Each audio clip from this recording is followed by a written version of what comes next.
கிறிஸ்துவ இந்த நாளிலும் எல்லாரும் இணைந்து ஆண்டவரை இந்த நல்ல காலையில் ஆராதிக்க போகிறோம். அங்கே இருக்கிற தேவ பிள்ளைகள் எங்களோடு இணைந்து தேவனுடைய நாமத்தை மகிமைப்படுத்தும் யாவரையும் அன்போடு நாங்கள் அழைக்கிறோம். எல்லாருமாய் கண்களை மூடி பரலோகத்தின் தேவனை நோக்கி நாம் பார்க்க போகிறோம். அல்லேலூயா. நம்மை ஸ்தோத்திரிக்கிறோம் ஆண்டவரே, ஸ்தோத்திரிக்கிறோம் ஆண்டவரே, ஸ்தோத்திரிக்கிறோம் ஆண்டவரே.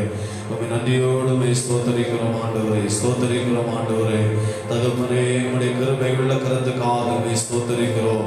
தகப்பனே, உம்முடைய கிருபை உள்ள கரத்துக்காக ஸ்தோத்திரிக்கிறோம். ஹல்லேலூயா, ஹல்லேலூயா, ஹல்லேலூயா, ஹல்லேலூயா.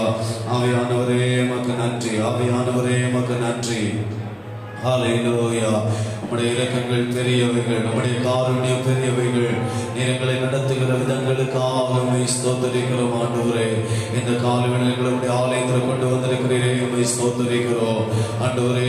ஹல்லேலூயா, ஹல்லேலூயா. இந்த 4 வீடுகளில் இருந்து கொண்டு கர்த்தரை ஆராதிக்கிற ஒவ்வொரு பிள்ளைகளுக்காக என்னுடைய முகத்தை நோக்கி பார்க்கிறோம் ஆண்டவரே. வெளிப்படுவதாக, ஒவ்வொரு வேலும் தேவனுடைய அபிஷேகம் வெளிப்படுவதாக, ஒவ்வொரு வீடுகளும் தேவனை ஹல்லேலூயா, ஓ ஹல்லேலூயா, ஜெப வீடாக ஒவ்வொரு வீடுகளுக்குள்ள தேவ பிரசன்னம் இறங்கி வரட்டும். ஓ ஹல்லேலூயா. ஆண்டவரை ஆராதிக்கிற ஒவ்வொரு பிள்ளைகள் மேல தேவனுடைய கரம் வெளிப்படட்டும் ஆண்டவரே. ஹல்லேலூயா. உம்மை நாங்கள் வரவேற்கிறோம், உம்மை நாங்கள் வரவேற்கிறோம், உம்மை நாங்கள் வரவேற்கிறோம், உம்மை நாங்கள் வரவேற்கிறோம், உம்மை நாங்கள் வரவேற்கிறோம். பரிசுத்த ஆவியானவரே உம்மை வரவேற்கிறோம், பரிசுத்த ஆவியானவரே உம்மை வரவேற்கிறோம், பரிசுத்த ஆவியானவரே உம்மை வரவேற்கிறோம். ஹல்லேலூயா, ஹல்லேலூயா. ஆவியானவரே உமக்கு ஸ்தோத்திரம் ஆண்டவரே. ஹல்லேலூயா, ஹல்லேலூயா, ஹல்லேலூயா, ஹல்லேலூயா,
ஆசீர்வதிக்கப்பட்ட மனமகிழ்ச்சியான இந்த பரிசுத்த ஓய்வு நாள் இந்த காலை வேளைக்காய் உமக்கு நன்றி செலுத்துகிறோம்.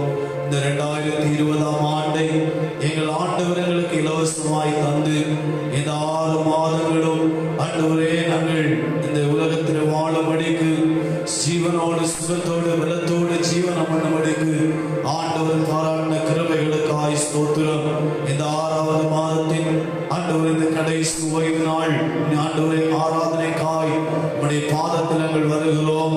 இந்த நாள் ஆராதனையை எங்கள் ஆண்டவர் எங்களுக்கு ஆசீர்வதித்து தரும்படியாய் ஜெபிக்கிறோம். தகப்பனே உமக்கு ஸ்தோத்திரம். விசேஷமாய் இந்த ஆராதனை அநேகருடைய வாழ்க்கையில் விடுதலைகளை கொண்டு வரட்டும், அற்புதங்களை கொண்டு வரட்டும்.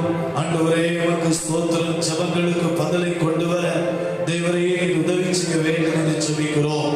இந்த நாளின் பாடல்கள், ஆராதனைகள், துதிகள், ஸ்தோத்திரங்கள், ஜெப விண்ணப்பங்கள் எல்லாம் பார்வையிலே அருமையாக இருக்கத்தக்கதாக எங்கள் தேவன் எங்களுக்கு இரக்கம் பாராட்டும்படி நாங்கள் ஜெபிக்கிறோம்.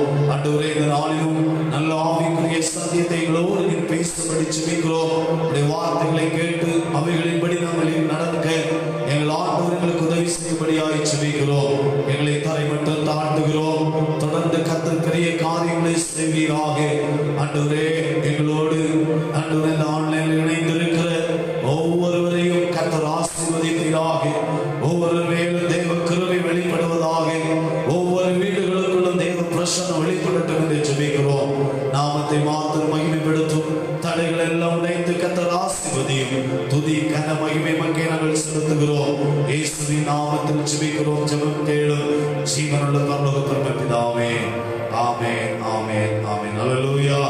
இணைந்த ஆண்டவரின் நாமத்தை பாடல்கள் மூலமாய் இந்த நல்ல நாளிலே நாம் மகிமைப்படுத்த போகிறோம். நம்முடைய தேவன் நமக்கு பலத்த துருகமாய் கேடகமாய் இருந்து நம்மை அவர் நடத்துவாராக. தெரிந்த பாடல் கர்த்தர் நாமம் என் புகலிடமே, கருத்தோடு துதித்திடுவேன் என்ற பாடலிடம் எல்லாருமாய் இணைந்து கரங்களை தட்டி உற்சாகமாய் பாட போகிறோம். கர்த்தர் நம்மை ஆசீர்வதிப்பாராக. அல்லேலூயா.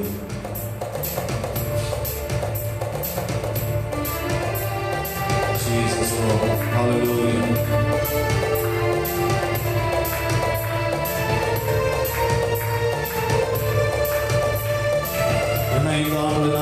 Hallelujah, hallelujah. ஆண்டவருடைய நாமத்தை உயர்த்த போகிறோம். Praise the Lord.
Yehovah, Ruah.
Gideon கர்த்தருக்கு ஒரு பெயரிட்டான். அது யெகோவா ஷாலோம். யெகோவா ஷாலோம் என்றால் சமாதானத்தை தருகிற தேவன். அல்லேலூயா. நம்முடைய தேவன் நமக்கு சமாதானம் தருகிற தேவன். எதை இழந்து போனாலும் நியாயாதிபதிகள் புத்தகம் 6ஆம் அதிகாரத்தில் வாசிக்கிறோம். ஆசீர்வாதங்கள் எல்லாவற்றையும் நீதியாளர்கள் எடுத்துக் கொள்கிறார்கள். இவர்களுக்கு நிம்மதி இல்லை. இவருடைய வாழ்க்கை மிகுந்த கண்ணீரின் வாழ்க்கை, பாரங்கள், வேதனைகள் நிறைந்த வாழ்க்கையாய் இஸ்ரவேல் ஜனங்களுக்கு இருக்கிற அந்த சூழ்நிலையில் அவன் கர்த்தருக்கிட்ட பேர் நீர் எனக்கு சமாதானத்தை தருகிற தேவன். தேவனுடைய பிள்ளைகளே, இந்த உலகத்திலே பாருங்கள், இன்னைக்கு வியாதி ஒருபுறம், மறுவிடத்திலே அண்டை நாடுகளுடைய அச்சுறுத்தல்கள், இன்னொரு புறத்திலே நிலநடுக்கங்கள், இன்னொரு புறத்திலே பொருளாதார வீழ்ச்சிகள், இன்னொரு புறத்திலே வெட்டுக்கிளிகளுடைய தாக்கங்கள், பலவிதமான சூழ்நிலைகள் நம்முடைய தேசத்தில் இருந்தாலும் கர்த்தரை தனக்கு புகலிடமாய் கொண்ட தெய்வ பிள்ளை எதற்குமே கலங்க வேண்டிய அவசியம் இல்லை. அல்லேலூயா. கர்த்தரை தெய்வமாய் கொண்ட ஜனங்கள் எதற்குமே பயப்பட வேண்டிய அவசியம் இல்லை. காரணம் கர்த்தர் நம்மோடு கூட இருக்கிறார். ஆமென். யெகோவா ஷம்மா நம்மோடு கூட இருக்கிற தேவன். யெகோவா நிசி அவர் என்னாலும் நமக்கு வெற்றி தருகிற தேவன். ஆகவே ஒரு சில வார்த்தைகளை கூட அவருடைய நாமத்தை சொல்லி இந்த காலையில் நம்ம எல்லாரும் கர்த்தரை துதிக்க போகிற கரங்களை தட்டி ஆண்டவருடைய நாமத்தை உயர்த்தும். அல்லேலூயா. யெகோவா நிசியே என்னாலும் வெற்றி தருவீர்.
மகாராஜனே வந்திடுவார் இந்த பாடலை இணைந்து நம் பாடி தெய்வத்தை இந்த காலவிடம் ஆராதிக்க போகிறோம். ராஜாதி ராஜாவுடைய வருகை அடையாளங்கள் தேசம் நிறைவேறிக் கொண்டிருக்கின்ற காலத்தில் நாமும் நம்முடைய திருச்சபையும் தேசத்தில் உள்ள ஜனங்களும் நம்முடைய வருகை ஆயத்தமாகும்படி இந்த பாடலுடைய ஒரு சில சரணங்களை பாடி நம் தேவனை ஆராதிக்க போகிறோம். கர்த்தருடைய பிரசன்னம் நம்மை ஆட்கொள்வதாக. ஹல்லேலூயா.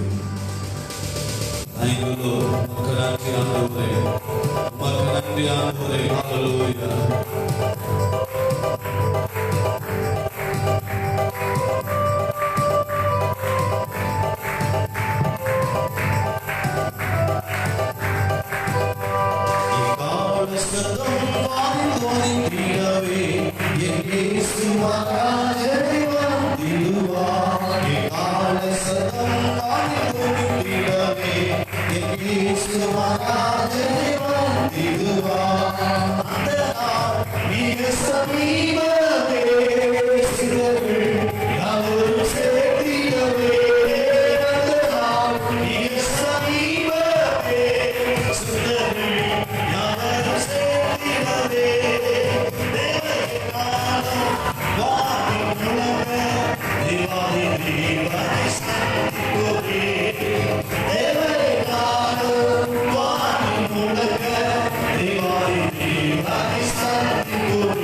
you.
சொன்னவர், நான் உன்னை விட்டு விலகுவதில்லை என்று சொன்னவர் இந்த நாளிலும் நம்மோடு கூட இருக்கிறார், நம்மோடு கூட பட்சமா இருக்கிறார். உடைந்து போன தேவனுடைய பிள்ளையே, சோர்ந்து போன தேவனுடைய பிள்ளையே, நாம் ஆராதிக்கிற ஆண்டவர் நம்மோடு கூட இருக்கிறார்.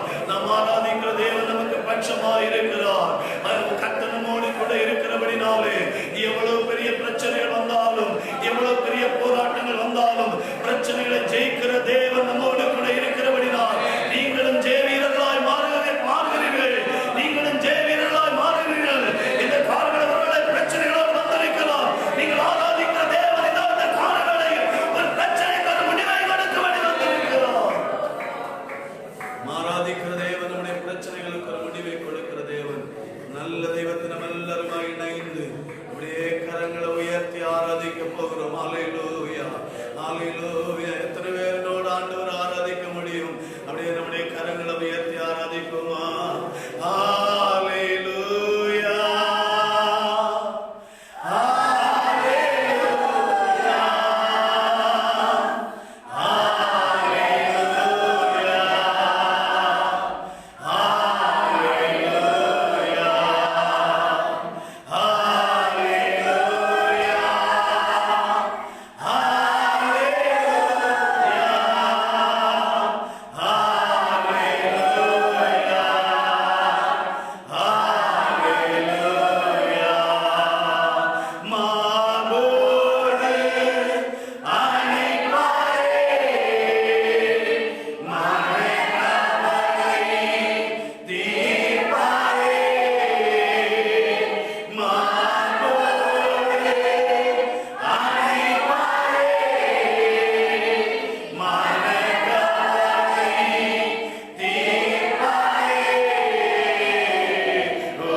Hallelujah.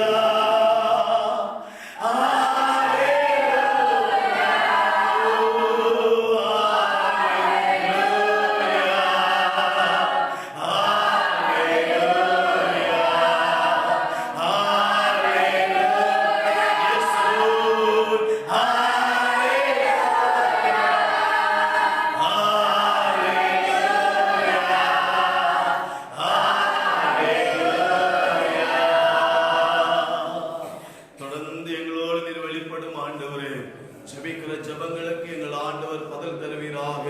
இந்த நாளில் ஜெபத்தை நடத்தி நம்முடைய மகனை பலப்படுத்தும். தொடர்ந்து எங்களோடு நல்ல வார்த்தைகளை கொண்டு கர்த்தர் பேசும்படி ஜெபிக்கிறோம். தரை மட்டும் தாழ்த்துகிறோம். கர்த்தர் உயர்ந்திருப்பீராக. இயேசுவின் நாமத்தில் பிதாவே, ஆமென். அருமையான சகோதரோடு இணைந்து சில ஜெபங்களுக்காக நாம் இப்பொழுது ஜெபிக்க போகிறோம். தேசத்திற்காக, சபைக்காக, குடும்பங்களுக்காக நாம் ஜெபிப்போம். கர்த்தர் இந்த ஜெபத்தை கேட்டு நம்மை விடுவிப்பாராக. நல்ல தகப்பனே, இந்த நல்ல நேரத்திற்காக உமக்கு நன்றி செலுத்துகிறோம் ராஜா. ஸ்தோத்திரிக்கிறோம், ஸ்தோத்திரிக்கிறோம், உயர்த்துகிறோம் ராஜா. கடந்த நாட்கள் முழுவதும் தகப்பனே கண்ணின் மணி போல் எங்களை பாதுகாத்து வந்தீரே. உங்களுடைய நல்ல கிருபைகளுக்காக உமக்கு நன்றி செலுத்துகிறேன் தகப்பனே. அப்பா, எத்தனையோ பேர் கஷ்டப்படுகிற போது தகப்பனே எங்களை பாதுகாத்து பத்திரமாய் நடத்தி வந்தீரே. உம்மை ஸ்தோத்திரிக்கிறேன் ராஜா. உம்மை ஸ்தோத்திரிக்கிறேன் தகப்பனே. உம்மை உயர்த்துகிறேன் தகப்பனே.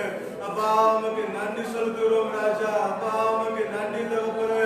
அப்பா, எத்தனையோ பேர் வியாதினாலே கஷ்டப்படும் போது ஆண்டவரே நீர் எங்களுக்கு சுகத்தை தந்து ஆண்டவரே மட்டும் எங்களை பத்திரமாய் நடத்தி வந்தீரே. உம்மை துதிக்கிறேன் தகப்பனே.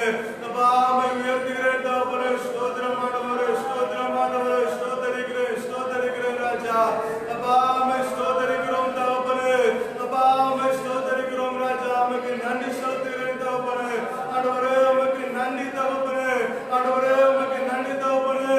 அப்பா, நீர் எங்களுக்கு தேவையானவற்றை எங்களை தந்து ஆண்டவரே நடத்துகிறீரே. உமக்கு நன்றி தகப்பனே.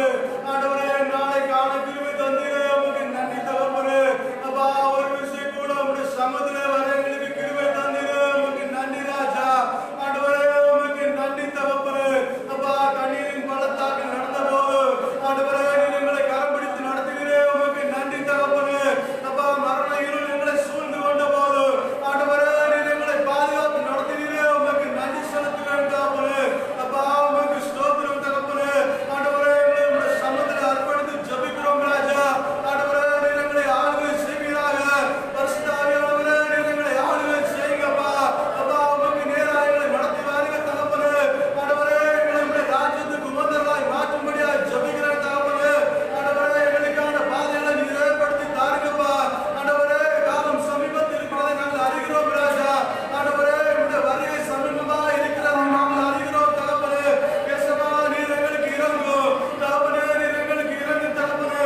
ஆண்டவரை ஊழியக்காரர்களை இன்னும் நீர் அப்பா சோதனை ஆயத்தப்படுத்துங்க. ஆண்டவரை சோதனை இன்னும் ஆயத்தப்படுத்துங்க, இன்னும் பலப்படுத்துங்கப்பா. சோர்ந்து போயிருக்கிற ஒவ்வொரு ஊழியக்காரர்களையும் தொடுங்க. சோர்ந்து போயிருக்கிற ஒவ்வொரு ஜனங்களையும் தொடுவீராக தகப்பனே. ஸ்தோத்திரமானவரே, ஹல்லேலூயா. அப்படியே ஸ்தோத்திரமானவரே, அப்படி செய்ய போற அப்படியே உங்களுக்கு நன்றி தகப்பனே, நன்றி தகப்பனே. ஸ்தோத்திரமானவரே, ஹல்லேலூயா. ஒரு விஷயம் கூட ஆண்டவரே எங்கள் தேசத்தையும் அப்பா எங்கள் ஜனங்களையும் ஆண்டவரே எங்கள் சபையில் சமூகத்திலே தருகிறேன். எங்கள் குடும்பங்களையும் சமூகத்திலே தருகிறேன். நீர் ஒவ்வொரு தொட்டு பாதுகாத்துக் கொள்ளுங்க தகப்பனே.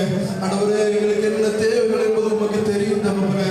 ஆண்டவரே எங்களுக்கு என்ன தேவைகள் என்பது நீர் அறிகிறீர் தகப்பனே. நாங்கள் எண்ணுவதற்கும் நாங்கள் நினைப்பதற்கும் அதிகமாக செய்கிறவர் நீர் தகப்பனே. ஸ்தோத்திரமானவரே, இந்த ஜனங்களுக்கு முன்னாடி தகப்பனே நாங்கள் எண்ணுவதற்கும் நினைப்பதற்கும் அதிகமாய் அப்பா எங்கள் ஒவ்வொரு ஜனங்களையும் தொட்டு ஆசீர்வதிக்கும்படியாக ஜெபிக்கிறேன் தகப்பனே. உம்முடைய சமூகத்தில் கெஞ்சி மன்றாடுகிறோம் தகப்பனே. எங்களுக்கு ஒன்றும் இல்லை தகப்பனே, எல்லாம் உம்மாலாகும் தகப்பனே. உம்முடைய சமூகத்தில் எங்களை தாழ்த்தி அர்ப்பணிக்கிறேன் என் ஜீவனுள்ள நல்ல பிதாவே, ஆமென். ஹல்லேலூயா, ஹல்லேலூயா. ஒரு பாடலுடைய ஒரே ஒரு சரணத்தை மாத்திரம் பாடிவிட்டு நம்ம ஆண்டுடைய வார்த்தைக்குள்ளே போக போகிறோம். இந்த நாளின் செய்திக்கு சாராம்சமான ஒரு பாடலும் கூட இணைந்து தெரிந்த பாடல். என்ன வந்தாலும் நம்புவேன், என்னை மீட்பரை யார் கைவிட்டாலும் பின் சொல்லுவேன். இந்த பாடலை நம்ம எல்லாருமே இணைந்து கரங்களை தட்டி பாட போகிறோம். கர்த்தர் ஆசீர்வதிப்பாராக.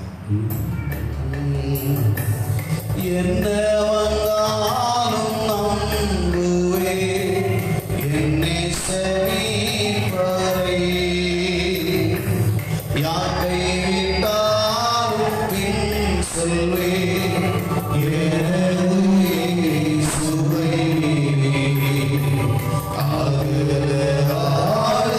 உயரமா எவ்வளவு என்ன துன்பங்கள் வந்தாலும் அவர் என்னை கைவிட மாட்டார். காக்கும் வல்ல மீட்பர் உண்டனக்கு, உண்டனக்கு, உண்டனக்கு. காக்கும் வல்ல மீட்பர் உண்டனக்கு, காத்திடுவார் என்றுமே, காத்திடுவார். என்ன வந்தாலும் நம்புவேன், என்னை மீட்பரை யார் கைவிட்டாலும் பின் சொல்வேன். எனது இயேசுவை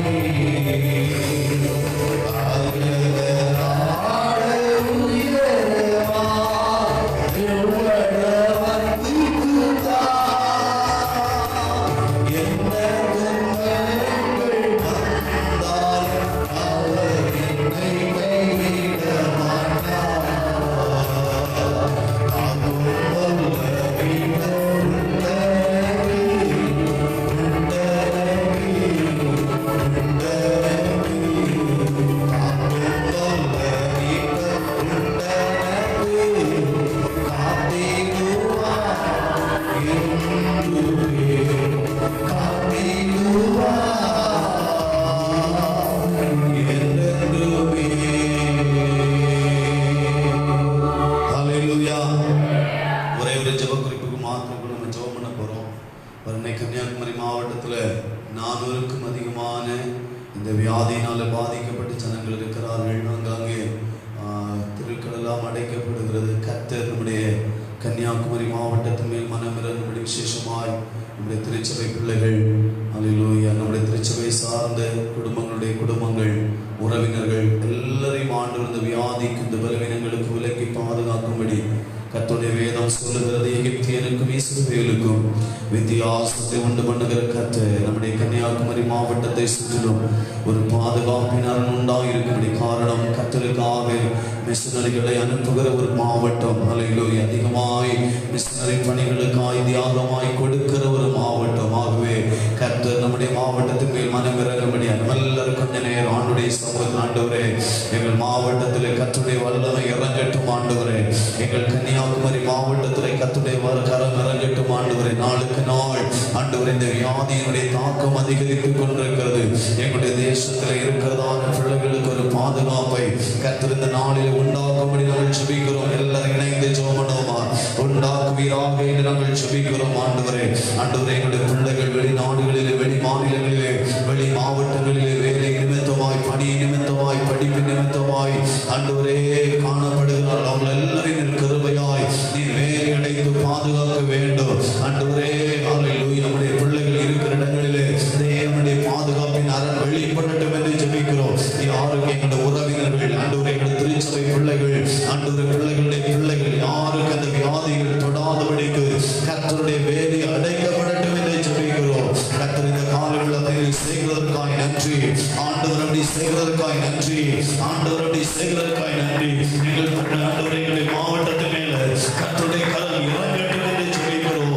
எங்கள் மாவட்டத்தின் மேல தேவ கரம் இறங்கட்டும் என்று ஜெபிக்கிறோம். எங்கள் மாவட்டத்தின் மேல தேவனுடைய கரம் இறங்கட்டும் என்று ஜெபிக்கிறோம். தகப்பனே செய்கிறதற்காய் நன்றி. உம்முடைய கரத்தில் ஒப்புக் கொடுக்கிறோம் இயேசுவின் நாமத்தில் பிதாவே, ஆமென். அல்லேலூயா.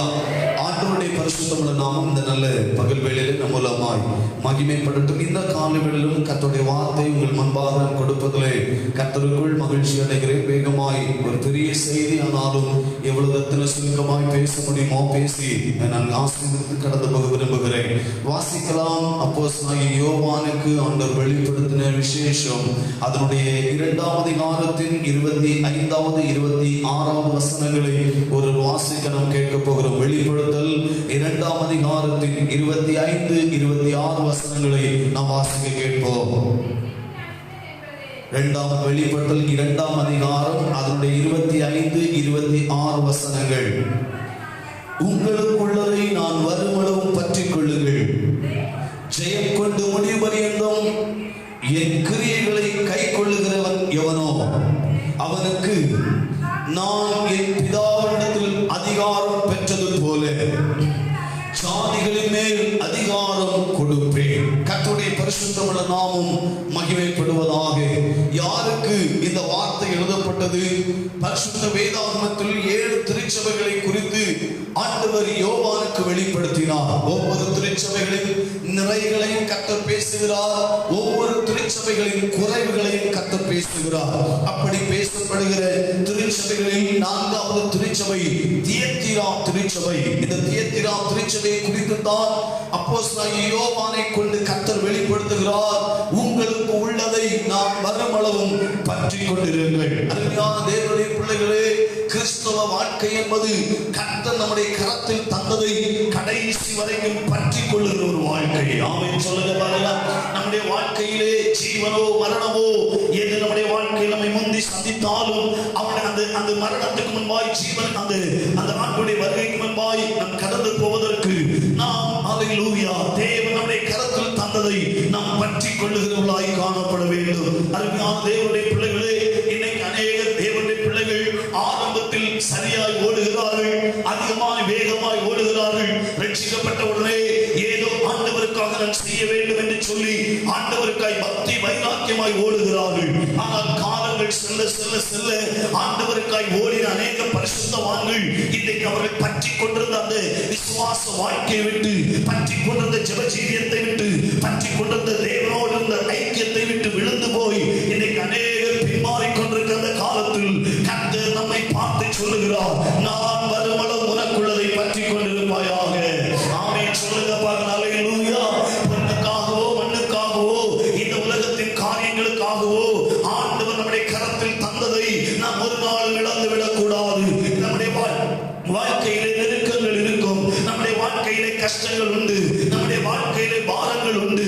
ஆனால் ஒன்றை மாத்திரம் சொல்லிக் கொள்ள விரும்புகிறேன்.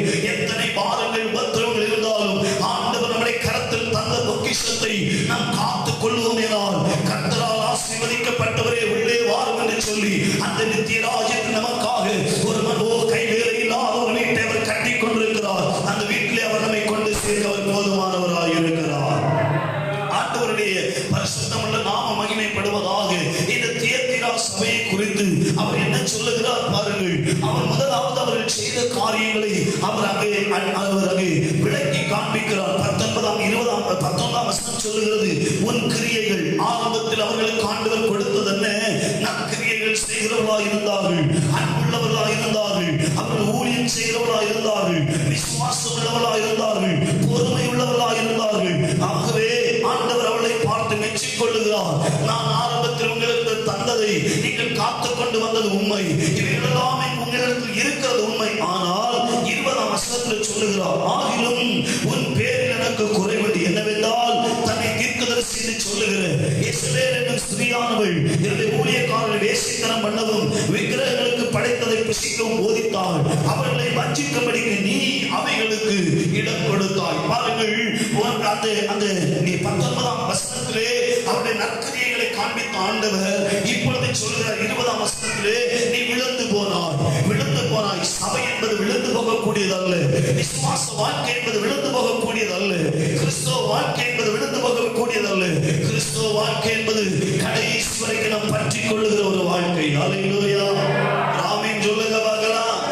முன்னாடி எல்லாம் மரங்கள்ல பாத்தீங்கன்னா ஒரு அத்தி அப்படியே பறந்து போகும். இப்ப நிறைய மரங்கள்ல பார்க்க கிடைக்கல. ஆனால் அன்றைய நாட்களிலே விசேஷமாய் மாமரத்துல பாத்தீங்கன்னா அந்த மரம் முழுவதும் அத்தி இருக்கும். இந்த அத்திய நீங்க பிடிச்சு இழுத்து அது அந்த மரத்திலிருந்து பிரித்து எடுத்தாலும் அதனுடைய வேர் அந்த மரத்தோடு ஒட்டி கொண்டு அடுத்த வருஷத்துல பாத்தீங்கன்னா நீங்க எங்கிருந்து அந்த கிளையை பிடுங்கினீங்களோ அங்கே அடுத்த ஒரு முளை முளைக்கும். ஆமென். அதை போல ஆண்டவரோடு வாழுகிற நாம் எந்த சூழ்நிலைகளும் நம்மை ஆண்டவரை விட்டு பிரிக்காதபடிக்கு ஒரு அத்தி மரம் அந்த இலையானது எப்படி மரத்தோடு ஒட்டி கொள்ளுகிறதோ அப்படி போல கிறிஸ்தவர்கள் தேவ பிள்ளைகள், ஆண்டவரை ஆராதிக்கிற தேவ பிள்ளைகள், ஆண்டவரோடு ஒட்டி வாழுகிற ஒரு அனுபவம் நமக்கு தேவை. ஆமென் சொல்லுங்கள். எப்படி அந்த மரத்தின் மேல் ஏறி ஒரு மனிதன் அந்த கிளைகளை அவன் அறுத்தறிகிறானோ அதே போல இன்னைக்கு சாத்தான் அநேகரை புடமிட்டுக் கொண்டிருக்கிறான். கிறிஸ்துவை விட்டு வெளியே தள்ள, கிறிஸ்தவத்தை விட்டு பின்மாறி போக பண்ண, அநேக பிரச்சனைகளை அநேக உபத்திரவங்களை நமக்கு தந்து கிறிஸ்துவின் அன்பை விட்டு நம்மை பிரிப்பதற்கு சாத்தான் பல விதத்தில் சூழ்ச்சி செய்யும் போது இன்னைக்கு ஆண்டவர் சொல்லுகிறார், உனக்கு உள்ளதை நான் வருமளவு பற்றி கொண்டிருப்பாயாக, உனக்கு உள்ளதை நான் வருமளவு பற்றி கொண்டிருப்பாயாக. தேவனுடைய பிள்ளைகளே, வேதம் சொல்லுகிறது, பவுல் சொல்லுகிறார், கிறிஸ்துவின் அன்பை விட்டு என்னை பிரிப்பவன் யார்? ஓ ஹalleluya, மரணமோ பசியோ பட்டினியோ துன்பங்களோ நாசமோசங்களோ எது என்னுடைய வாழ்க்கை வந்தாலும் கிறிஸ்துவின் அன்பை விட்டு என்னை ஒரு நாள் ஒருவனும் பிரிக்க முடியாது. அதுதான் கிறிஸ்தவ வாழ்க்கை. கரங்களை உயர்த்தி சொல்லுவார்களா?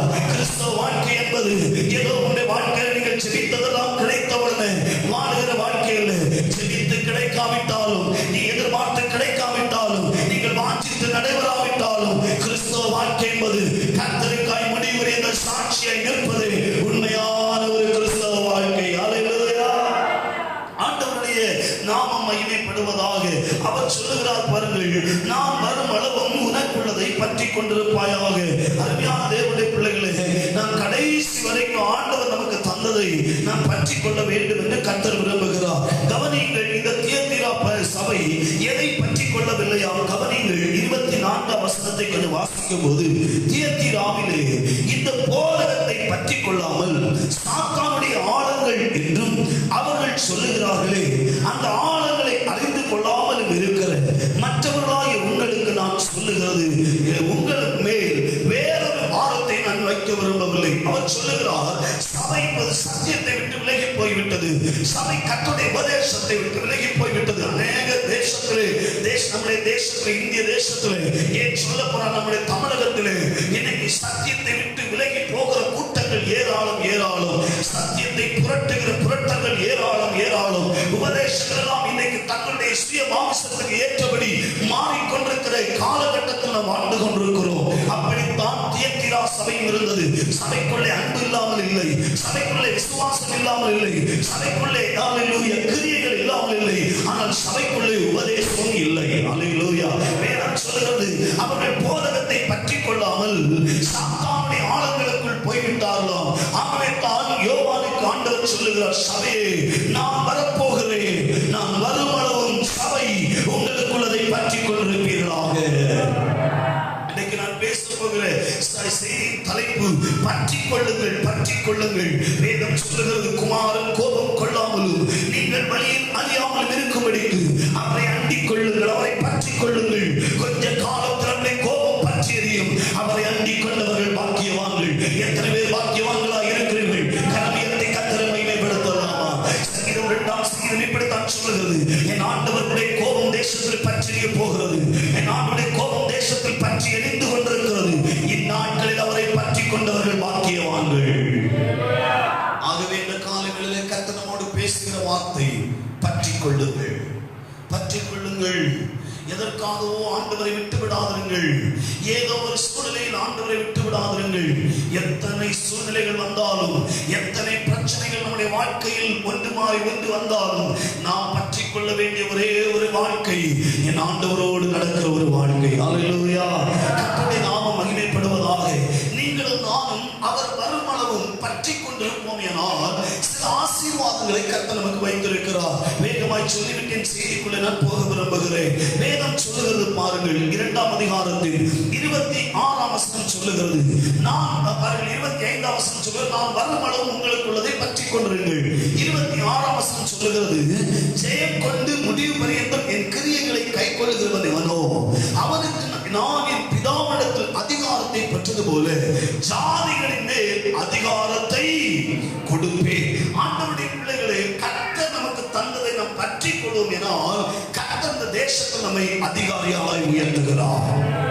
தேசத்திலே யார் அதிகாரி என்று கேட்டால் நான் சொல்லுவேன், ஆண்டவர் நம்முடைய கரத்தில் தந்ததை நாம் கடைசி வரைக்கும் பற்றி கொண்டிருப்போம் எனால் இந்த உலகத்தில் நாம் அதிகாரிகளாய் கர்த்தர் நம்மை மாற்றுகிறார். ஆமென்.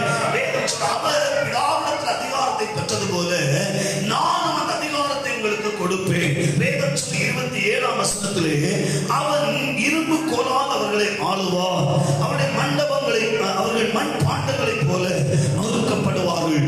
ஆளுமையை கற்றுத் தருவார். ஒரு தேவனுடைய பிள்ளை கடைசி வரைக்கும் நமக்கு உள்ளதை நாம் பற்றி கொள்வோம் எனால் முதலாவது ஆசீர்வாதம் என்ன சொன்னேன்? அதிகாரத்தை கொடுக்கிறார்.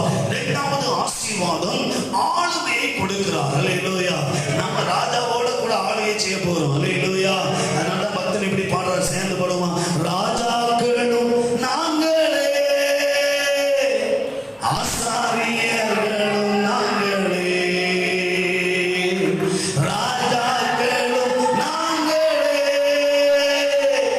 ஆசாரியர்களும் நாங்களே, உம்மை ஆராதிக்கின்றோம், ஆதரிக்கின்றோம், அன்பு செய்கின்றோம்.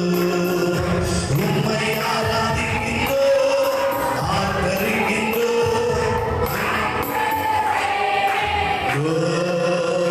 பிதாவே ஆராதிக்கின்றோம், இயேசுவே ஆதரிக்கின்றோம், ஆவியானவரே அன்பு செய்கின்றோம், எங்கள் ஆவி. அல்லேலூயா. கரங்களை தட்டி அன்பு செய்கின்றோம், உம்மை ஆராதிக்கின்றோம், ஆர்ப்பரிக்கின்றோம், அன்பு செய்கின்றோம், இயேசுவை ஆராதிக்கின்றோம், ஆர்ப்பரிக்கின்றோம், அன்பு செய்கின்றோம். வேதம் சொல்லுகிறது, அவர்கள் இரும்பு கோலால் அவர்களை ஆளுவார்கள். தேவனுடைய பிள்ளைகளே, ஆண்டவருடைய வருகைக்கு பின்பு கைவிடப்பட்ட ஒரு கூட்டம் இருக்கிறது. அந்த கூட்டத்தை ஆளுகை செய்யும்படி ஆண்டவர் நம்மை காந்த இந்த பூமியிலே அல்லேலூயா சீக்கிரமாய் தம்முடைய அல்லேலூயா மேகம் இதில் இயேசு ராஜா வரப்போகிறார். அவரோடு கூட நாமும் ராஜாக்களாய் ஆசாரியர்களாய் இந்த பூமியை ஆள போகிறோம். கரங்களை உயர்த்தி அல்லேலூயா சொல்லலாமா? வேதம் சொல்லுகிறது, மூன்றாவது என்ன ஆசீர்வாதம்? 28ஆம் வசனம் சொல்லுகிறது, வெடிவெள்ளி நட்சத்திரத்தையும் அவர்களுக்கு கொடுப்பேன். ஆண்டவர் பிரகாசமான ஒரு வாழ்க்கையை நமக்கு அவர் கொடுக்க போகிறார். முடிவடைந்த நாம் பற்றி கொள்ளும் போது, 1 அதிகாரம், 2 ஆளுமை, 3 ஒரு வெளிச்சமான ஒரு பிரகாசமான ஒரு வாழ்வு. வெடிவெள்ளி நட்சத்திரத்தை போல நம்முடைய வாழ்க்கையை கர்த்தர் மாற்றுவார். அல்லேலூயா. அவர் வரும் அளவும் நாம் பற்றி கொள்ள வேண்டும். ஆண்டவர் அங்கே தெளிவாய் சொல்லுகிறார், அடுத்தவர்களை நீ பற்றி கொள்ள வேண்டாம், உனக்குள்ளதை. இன்னைக்கு நிறைய பேர் அடுத்தவங்களே பார்த்து பார்த்துட்டு இருக்கிறோம். அவங்க எப்படி இருக்காங்க, இவங்க எப்படி இருக்காங்க, அவங்க சர்ச்சுக்கு போறாங்க ஆனா இதெல்லாம் செய்யறாங்களே, இவங்க சர்ச்சுக்கு போறாங்க இவங்க எல்லாம் இப்படி செய்யறாங்களே, பாஸ்டர் எல்லாம் இப்படி செய்யறாங்களே. நான் என்ன சொல்றேன், பைபிள் என்ன சொல்லுது, உங்களுக்கு உள்ளதை நீங்கள் என்ன பண்ணி கொள்ளுங்கள், பற்றி கொள்ளுங்கள். நீங்கள் அடுத்தவர்களுக்கு ஒரு நாளும் கர்த்தருடைய சமூகத்திலே கணக்கு ஒப்புவிக்க வேண்டிய பொறுப்பு உங்களுக்கு இல்லை. நீங்க உங்களுக்கான கணக்கை ஒப்புவிக்க வேண்டும். ஊழியக்காரர்களை நாங்கள் உங்களை கணக்கை ஒப்புவிக்க வேண்டுமே தவிர நீங்க உங்க கூட ஆராதிக்கிற விசுவாசிகளை கணக்கு ஒப்புவிக்க வேண்டிய அவசியம் இல்லை. அதனால ஆண்டவர் என்ன சொல்லுகிறார், உங்களுக்கு உள்ளதை நீங்கள் என்ன பண்ணி கொண்டிருங்கள், பற்றி கொண்டிருங்கள். நாம் ஒவ்வொருவரும் ஆண்டவருக்கு முன்பாய் நிற்க வேண்டும். ஆண்டவருக்கு முன்பாய் நிற்க வேண்டிய ஒரு காலம் உண்டு. ஆகவே நமக்குள்ளதை நாம் பற்றி கொள்ள வேண்டும். வேகமாய் நேரம் நமக்கு ஒத்துழைப்பது போல நாம் எதை பற்றி கொள்ள வேண்டும், ஆண்டவர் நமக்கு கொடுத்தது என்ன, அதை நாம் எப்படி பற்றி கொள்ள வேண்டும். 3 காரியங்களை தெளிவாய் கர்த்தர் நம்மோடு பேசுவாராக. ஆண்டவர் இன்னைக்கு உங்களுக்கு உள்ளதை பற்றி கொள்ளுங்கள் என்று சொல்லுகிறாரே, நமக்குள்ளது என்ன, நாம் எதை பற்றி கொள்ள வேண்டும். வேகமாய் வாசிக்க போகிறோம். எபிரேயர்கள் நிருபம் 12ஆம் அதிகாரத்தில் 28வது வசனத்தை நான் வாசிக்கிற போது அங்கே பரிசுத்த வேதம் இப்படி சொல்லுகிறது. வாசிக்கலாம்.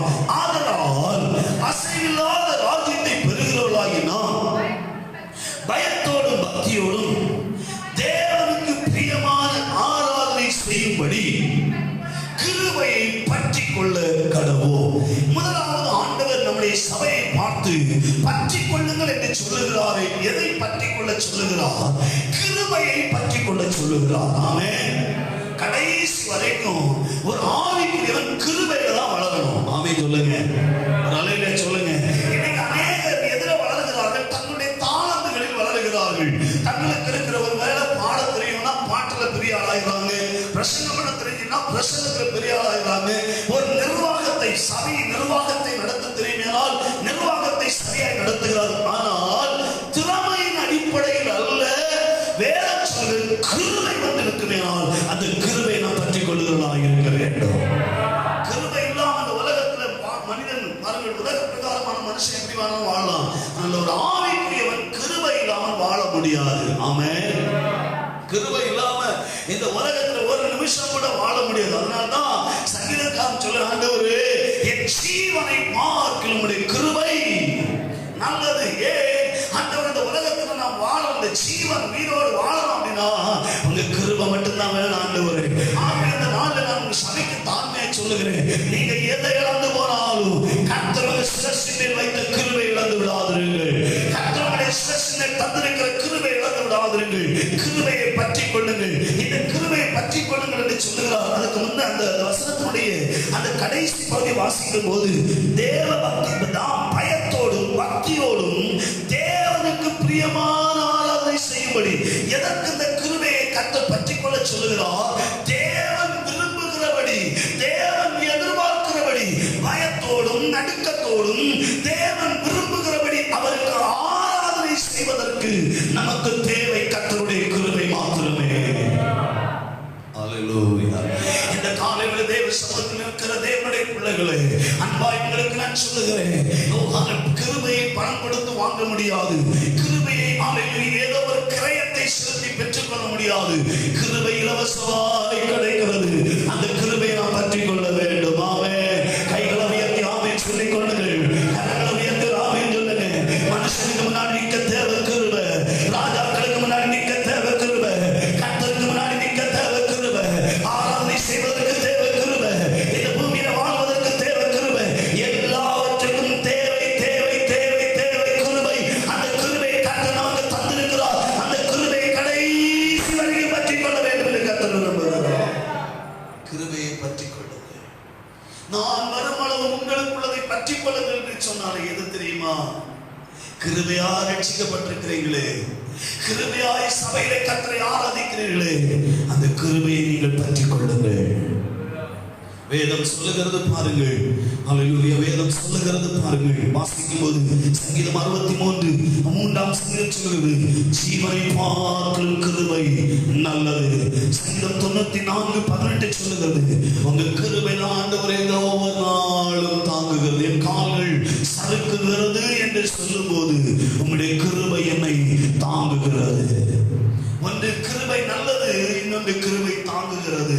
என்னை கேட்கிற தேவனுடைய பிள்ளையே, கிருபை பற்றி கொள்ள சொல்லுகிறார் தெரியுமா? இந்த கிருபை நம்முடைய ஜீவனை பார்க்கும் மேலானது. இந்த கிருபையே பற்றி கொள்ளுங்கள் என்று சொல்லுகிறது தெரியுமா? அடிக்கடி நம்ம சறுக்கிறோம், அடிக்கடி ஜெபம் பண்ணாம சறுக்கிறோம், அடிக்கடி உபவாசம் இருக்காம சறுக்கிறோம், அடிக்கடி ஆண்டவரை தேடாம சறுக்கிறோம். நம்ம கால்கள் சறுக்கும் போதெல்லாம் அவருடைய கரத்தின் கிருபையினாலே நம்மை தாங்கி தூக்கி நிறுத்துகிறாரு. விழுந்து கிடக்கும் போது சத்து நம்மிடத்துல ஜெயம் எடுப்பான், விழுந்து கிடக்கும் போது சத்து நம்மை மேற்கொண்டு விடுவான். விழாதபடிக்கு நம்மை நிறுத்துவது தேவ கிருபை, தேவ கிருபை, தேவ கிருபை. அந்த கிருபையை பற்றி கொள்ளுங்கள் என்று கர்த்தர் சபையை பார்த்தனைக்கு தீர்க்க தரிசனமான வார்த்தை பேசுகிறார். கிருபைக்காக நீங்கள் எதையும் இழக்க ஆயத்தப்படுங்கள், கிருபைக்காக நீங்கள் எதையும் இழக்க ஆயத்தப்படுங்கள். காரணம், கிருபை எல்லாவற்றுக்கும் மேலானது. ஆண்டவருடைய நாமம் இந்த காலவேளை மகிமைப்படட்டும். சங்கீதக்காரன் சொல்லுகிறார் பாருங்கள், எப்பொழுது இந்த கிருபை ஒரு மனுஷன் பற்றி கொள்ள முடியும் அப்படின்னு நீங்க சங்கீதக்காரன் கேட்டா, ஏன்னா பைபிள்ல நீங்க எல்லா மனுஷன் எல்லா பரிசுத்தவான்களையும் எடுத்துக்கிட்டாலும் அதை விட ஒரு படி மேல சங்கீதக்காரன் தாவீது கிருபை என்ற வார்த்தையை அதிகம் பயன்படுத்தி இருக்கிறார். கிருபை என்ற வார்த்தையை தாவீது அதிகமாக பயன்படுத்தி இருக்கிறார். காரணம், இந்த உலகத்துல தாவீதை உயர்த்தினது அவருடைய கிருபை மாத்திரமே. ஆமென். எல்லாருக்கும் தெரியும், படிப்பறிவு இல்லாம குடும்பத்தால வெறுக்கப்பட்ட மாத்திரமல்ல ஆடுகளை மேய்த்துக் கொண்டிருந்த ஒரு மனுஷனை ராஜாவாய் உயர்த்தி வைத்தது எது? கர்த்தருடைய கிருபை. அதனால தாவீது எப்படி நான் அந்த கிருபையை பெற்றுக்கொண்டேன் என்று சொல்லுகிறார் பாருங்கள். 23ஆம் சங்கீதத்துக்கு நேராய் நம்முடைய வேத பகுதியை திருப்பி 1வது வசனத்தையும் 6வது வசனத்தையும் வாசிக்க போகிறோம். கர்த்தர் என் மேய்ப்பராக இருக்கிறார். 6வது வசனம், என் ஜீவனுள்ள நாளெல்லாம் நன்மையின் கிருபை என்னை தொடரும். சங்கீதக்காரன் முதல் வசனத்தில் சொல்லுகிறார், கர்த்தர் என் மேய்ப்பராக இருக்கிறதுனால நான் சாகிறது வரைக்கும் என் பின்னாடி ஒரு சம்பவம் என்னை தொடர்ந்து வருகிறது. என்ன தெரியுமா? கர்த்தருடைய கிருபை. அவர் பெரிய அலையில எதிர்பார்த்தேன். ஆமென். ஆமா, ஒரு மனுஷன் எப்போ இந்த கிருபை பற்றி கொள்ளுகிறான் தெரியுமா? ஒரு மனிதன் கர்த்தரை மேய்ப்பனாய் கொள்ளும் போது, மேய்ப்பன் சில நேரத்தில் ஆடுகளை அன்பாய் நடத்துவார், சில நேரத்தில் மேய்ப்பன் ஆடுகளை கடினமாய் நடத்துவார், சில நேரத்தில் ஆடுகளுக்கு மேய்ப்பன் நல்ல ஆகாரத்தை போடுவார், சில நேரத்தில் மேய்ப்பன் ஆடுகளுக்கு கொஞ்சம் ஆகார குறைவை கொடுப்பார். ஆனால் எப்படி கொடுத்தாலும் சரி, மேய்ப்பன் தான், ஆடுகள் தான். ஆமென். அல்லேலூயா. ஆமா, என்னைக்கு ஒண்ணு போல மேய்ப்பன் அன்பா இருப்பார், மேய்ப்பன் அப்படி இருப்பார், மேய்ப்பன் இப்படி இருப்பார். ஒரு நாள் மேய்ப்பனுக்கு அந்த ஆட்டை தடவை கொடுக்கிறதுக்கு டைம் இருக்கும், ஒரு நாள் டைம் இருக்காது. ஒரு நாள் ஆண்டவர் கைவிட்டுட்டார் அப்படி சொல்லக்கூடாது. கர்த்தரின் மேய்ப்பரா இருக்கிறார், என் மேய்ப்பர் அவர் தான் அப்படின்ற ஒரு விசுவாச வார்த்தை உங்கள் வாயிலிருந்து புறப்படும் என்றால் இன்றைக்கு சொல்லுகிறேன், நீங்கள் கிருபையை பற்றிக் கொள்ளுகிறீர்கள். அது எப்படி வருமா? ஜீவன் உள்ள நாளெல்லாம் நன்மையும் கிருபையும் என்னை எப்போ இந்த கிருபையை பற்றி கொண்டது எப்ப தெரியுமா? கர்த்தரை மேய்ப்பனா வைங்க. உங்க எல்லாத்துக்கும் ரோல் மாடல் கர்த்தரை வைங்க. உங்க வாழ்க்கையில எதுனாலும் கர்த்தருக்கு முன்னாடி போய் நில்லுங்க. காரணம், நீங்க ஆடுகள், அவர் மேய்ப்பனாக இருக்கிறார். மேய்ப்பனை அறியாம உங்க வாழ்க்கையில ஒண்ணுமே வருவதில்லை. ஆமென் சொல்லுங்க. காரணம் என்ன? இரவும் பகலும் தூங்காமல் உறங்காமல் பாதுகாக்கிற நல்ல மேய்ப்பன் நம்மோடு இருக்கும்போது ஆடுகளை சிதறடிக்க நினைக்கிற சத்துருக்கள் இந்த காலையில் அழிகிறது. ஆவிக்குரிய கண்கள் காணுகிறது. அநேக குடும்பங்களுக்குள் சிதறடிக்க நினைக்கிற சத்துருக்களை கர்த்தர் யுத்தம் பண்ணி ஜெயிப்பதற்கு காரணம் என்ன? கர்த்தர் அவர்களுக்கு மேய்ப்பனாய் இருக்கிறார். இன்னைக்கு ஒவ்வொரு வீடுகளுக்குள்ளும் மேய்ப்பனாய் ஆண்டவரை நீங்கள் ஏற்றுக்கொள்ளுங்கள். மேய்ப்பனாய் ஆண்டவர் எங்களுடைய வாழ்க்கையை அபியாசப்படுத்திக் கொள்ளுங்கள். நிச்சயமாய் சொல்லுகிறேன், நீங்கள் தான் கிருபையை பற்றிக் கொள்ளுகிறவர்கள். சங்கீதக்காரனை தாவீது சொல்லுகிறார், கர்த்தர் மேய்ப்பனாய் இருக்கிறதுனால நான் எதை பற்றிக்கிட்டேன்? கிருபையை பற்றி கொண்டேன். அந்த கிருபையின் ஜீவனுள்ள நாளெல்லாம் என்னை பின்தொடர்கிறது. இரண்டாவது காரியத்தை சொல்லுகிறேன். சங்கீதங்களின் புத்தகம் 33ஆம் சங்கீதம் 18ஆம் வசனம் சொல்லுகிறது, கர்த்தருக்கு பயப்படுகிற பயம். நாம் வாசிக்கலாம். தமக்கு பயந்து தமது கிருபைக்கு காத்திருக்கிறவர்களே. வேதம் சொல்லுகிறது, தமக்கு பயந்து. எந்த ஒரு மனுஷன் கிருபையை பற்றி கொள்றான் தெரியுமா? ஒண்ணு, கர்த்தரை மேய்ப்பனா வைக்கிறவன். 2, தேவனுக்கு பயப்படுகிறவன். உலகத்துல யாருக்கு பயப்படுறீங்களோ இல்லையோ, தெய்வ பயம் நமக்கு வேணும். ஒரு ஆமென் சொல்லுங்களேன். சத்தமா அல்லேலூயா சொல்லுங்களேன். தெய்வ பயம் நமக்கு வேணும். தெய்வ பயம் இல்லைன்னா நம்ம ஆட்டோமேட்டிக்கா கிருபை இழந்துரும் அர்த்தம். தாவீது சொல்றாரு, எனக்கு ஆடுகளை பத்தி பயம் இல்லை, எனக்கு சிங்கத்தை பத்தி பயம் இல்லை, எனக்கு கரடியை பத்தி பயம் இல்லை, எனக்கு வனாந்திரத்தை பத்தி பயம் இல்லை. ஆனா எனக்கு ஒரே ஒரு பயம் என்ன தெரியுமா? கர்த்தரை குறித்த பயம். அல்லேலூயா. என் ஆண்டவர் ஆண்டவருக்கு என்ன பிடிக்குமா? என் ஆண்டவர் என்ன நேசிக்கிறாரா? என் ஆண்டவர் விரும்புறபடி நான் வாழ்றேனா? என் ஆண்டவர் விரும்புறபடி என் சுவாபம் இருக்கா? அப்படின்னு ஒவ்வொரு நாளும் நான் தேவனுக்கு பயப்படுகிறவன் தானா என்பதை தாவீது அலசி பார்க்கிறார். ஆகவே தான் சொல்லுகிறார், தமக்கு பயந்து தம்முடைய கிருபைக்கு காத்திருக்கிறவன் மேல அவருடைய இரக்கம் வெளிப்படுகிறது. கரங்களை உயர்த்துகிறார் என்று சொல்லலாம். யாருக்கு அவருடைய கிருபையை பற்றி கொள்கிறார்கள் தெரியுமா? நான் சொல்லுகிற காரியத்தை சரியாய் புரிந்து கொள்ளுங்கள். பற்றி கொள்ளுங்கள். எதை பற்றி கொள்ளுங்கள்? கிருபையை பற்றி கொள்ளுங்கள். எப்படி கிருபையை பற்றி கொள்ள முடியும்? வேதம் சொல்லுகிறது, கர்த்தரை மீட்பனாய் கொண்டவன் கிருபையை பற்றி கொள்ளுகிறான். தேவனுக்கு பயப்படுகிறவன் கிருபையை பற்றி கொள்ளுகிறான். பரிசுத்த வேதம் இப்படி சொல்லுகிறது. 103ஆம் சங்கீதத்தின் 17ஆம் வசனத்தை வாசிக்கும் போது, சீக்கிரமாய் வாசிக்கலாம். 103ஆம் சங்கீதம் 17ஆம் வசனம்.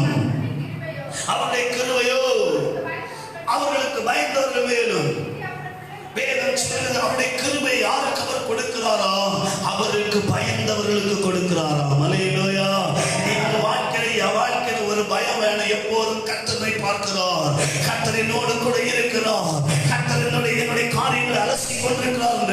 ஒரு தெய்வ பயம் நமக்குள்ள இருக்கும். ஆனால் நம்மேலே கர்த்தர் தம்முடைய கிருபை எப்படி அவர் வல்லவராய் இருக்கிறார். மூன்றாவது காரியத்துக்குள்ளே கடந்து போகிறேன். எப்பொழுது ஒரு மனிதன் கிருபை பற்றி கொள்கிறான்? ஒன்று, அவரை மீட்பனாய் வைக்கும் போது. 2, தேவனுக்கு பயப்படும் போது. 3, வேதம் சொல்லுகிறது, சங்கீதம் 90ஆம் சங்கீதம் 14ஆம் வசனம் சொல்லுகிறது, காலைதோறும் வாழ்நாளெல்லாம் கலிகூர்ந்து மகிழும்படிக்கு காலையிலே எங்களுடைய கிருபையினாலே திருப்தியாக்கும். காலை வேளையில் தேவ பாதத்தில் அமர்ந்திருக்கிறவன் அதிகாலையில் என்னை தேடுகிறவன் கண்டடைகிறான் என்று சொன்னாரே. ஒவ்வொரு நாளும் அதிகாலையில் எழுந்து தேவனோடு போராடி ஜெபிக்கிறவனுக்கு காலைதோறும் அவருடைய கிருபை கொடுக்கிறவராக இருக்கிறார். கரங்களை உயர்த்தி அல்லேலூயா சொல்லலாமா? நமக்கு காலையில் தான் தூக்கம் அதிகமா வருது, காலையில் தான் நமக்கு ரொம்ப டயர்ட்னஸ் போல இருக்கு. ஆனால் தேவனுடைய பிள்ளைகளை வேதம் சொல்லுகிறது, இந்த மாம்சம் ஒரு நாள் ஆவியை வளர விடாது. ஆவிக்குரிய மனுஷன் வளர்ந்தா அந்த மாம்சத்துக்குரிய சகலம் நன்மையாய் மாறும். ஆகவே இந்த காலை வேளை சொல்லுகிறேன், காலை வேளை எழுந்து தேவனுடைய சமத்திலே முழங்கால் படியிடுங்கள். காலை வேளை எழுந்து தேவ பாதத்தில் அமர்ந்திருங்கள். காலை வேளையில் அவருடைய சமத்தை தேடுகிறவனுக்கு அவருடைய கிருபை அவன் பற்றி கொள்ளுகிறவனாய் இருக்கிறான். இன்னைக்கு காலையில எழும்பி ஆண்டுட்டு ஜெபம் பண்ணுவேனா? இன்னைக்கு காலையில ஆண்டுடைய பாதத்தில் உட்கார்ந்து அவருடைய முகத்தை பார்ப்பேனா? இந்த நாளுக்குண்டான கிருபை கர்த்தருக்கு தருகிறார். யோசித்து பாருங்கள், எத்தனை நாட்கள் நீங்கள் காலையில எழும்பல, எத்தனை நாட்கள் எனக்கு முடியல, நான் எழும்பலன்னு சொல்றோம். ஆனால் ஒன்றை புரிந்து கொள்ளுங்கள், நீங்க எழும்பி ஒரு நிமிஷமாவது ஆண்டவரே உடைய கிருபை தாரும் என்று நீங்கள் கேட்காவிட்டால் அந்த நாளுக்குரிய கிருபைகளை நீங்கள் இழந்து விடுகிறீர்கள். சங்கீதக்காரன் சொல்லுங்க, நாங்கள் வாழ்நாளெல்லாம் மகிழ்ந்து களி வரும்படி காலையிலே உடைய கிருபையினால் எங்களை திருப்தியாக்கும் ஆண்டவரே. எந்த மனுஷன் கிருபையை சார்ந்துகிறான் தெரியுமா? காலையில் எழுப்பி ஜெபிக்கிறவன். காலையில் எழுப்பி ஜெபிக்கிறவன். காலையில் எழுப்பி ஜெபிக்கிறதை நம்ம வழக்கமா வைக்கணுங்க. காலையில் எழுப்பி ஜெபிக்கிறத வழக்கமா வைக்கணுங்க. நான் என்னுடைய ஊழியத்தின் ஆரம்பத்திலிருந்து நான் செய்கிற ஒரு காரியம், 2 மணிக்கு காலையில் எழும்புவேன். அது 3 மணி 4 மணி ஆண்டவனுக்கு கொடுக்கிறது போல நான் ஜெபிக்க உட்காருவேன். ஒவ்வொரு நாளும் ஜெபிக்க உட்கார்றதுனா தான் இதுவரைக்கும் எத்தனையோ சூழ்நிலைகள் வந்த போதிலும் ஊழியத்தில் கிருபைகளை நிலைநிற்க வைத்திருக்கிறது. எத்தனையோ முறை ஊழியத்தை விட்டு ஓடிவிடலாம் என்று நினைத்த போதிலும் இன்று வரைக்கும் ஊழியத்தை செய்வதற்கு என்னை தாங்குகிற ஒரே ஒரு கிருபை, அந்த காலை விழாவை தேடுகிற கிருபை மாத்திரமே. அல்லேலூயா. வேலை இதை செத்துடலாம் அப்படின்னு நீங்க நினைக்கலாம். ஒரு காரியத்தை மட்டும் உங்களுக்கு அன்பா சொல்றேன், இன்னைக்கு சாகாத நாளைக்கு செத்துரு. எப்படி தெரியுமா? நாளைக்கு ஒரு நாள் காலையில உட்கார்ந்து ஆண்டுட்ட முகத்தை நோக்கி பாரு, ஏசப்பா என் வாழ்க்கையில பிரச்சனை, என் வாழ்க்கையில என்னால தாங்க முடியாத சூழ்நிலை ஆண்டுட்ட ஜெபம் பண்ணிப்பாரு. நீ சாகணும்னு நினைக்கிற ஒன்னை சாக விடாதபடிக்கு உனக்கு தம்முடைய கிருபையை தந்து வாழ வைக்கிற தேவனோடு கூட இருக்கிறார். எந்த உபத்திரவத்தின் மத்தியில் காலையில் என்னை தேடுகிற ஆண்டவர் சொன்னார். ஆண்டவர் சொன்னார், அதிகாலையில் என்னை தேடுகிறவன் கண்டடைகிறான். ஆண்டவரை தேடுங்கள் காலை வேளையில, ஆண்டுடைய சமூகத்தில் உட்கார்ந்து காலை வேளையில. அப்பதான் நீங்க உங்க பலத்தை சாராம கிருபையை சார்ந்திருக்கிறீங்கன்னு அர்த்தம். தன் பலத்தை சார்ந்து செய்வான். காலையில எழும்புவான், பிரஷ் பண்ணுவான், குளிப்பான், சாப்பிடுவான், தன் வேலைக்கு போவான். ஆனா தன் பலனை சாராதபடி தேவ கிருபையை சார்ந்து செய்வான். தேவனுடைய பாதத்தில் உட்கார்ந்து, ஆண்டவரே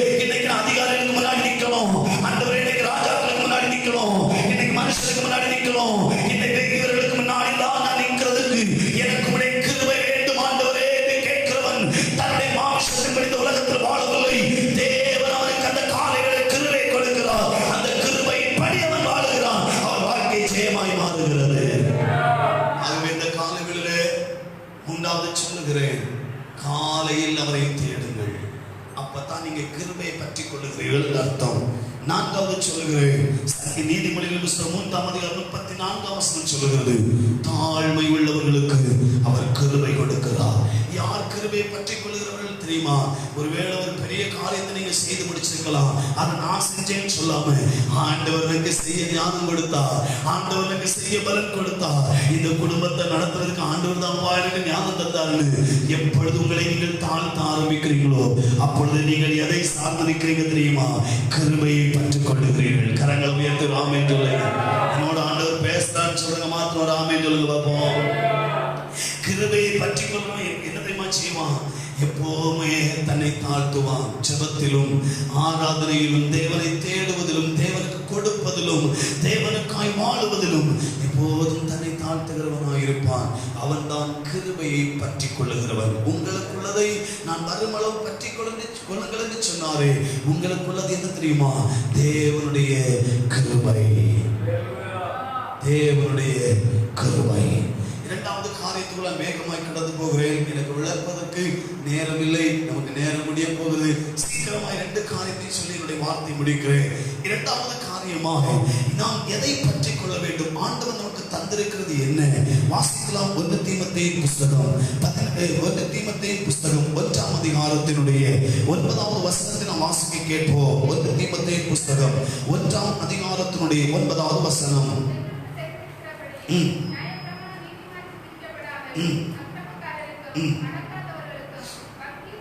2 தீமோத்தேயு 1ஆம் அதிகாரம் 9ஆம் வசனம்.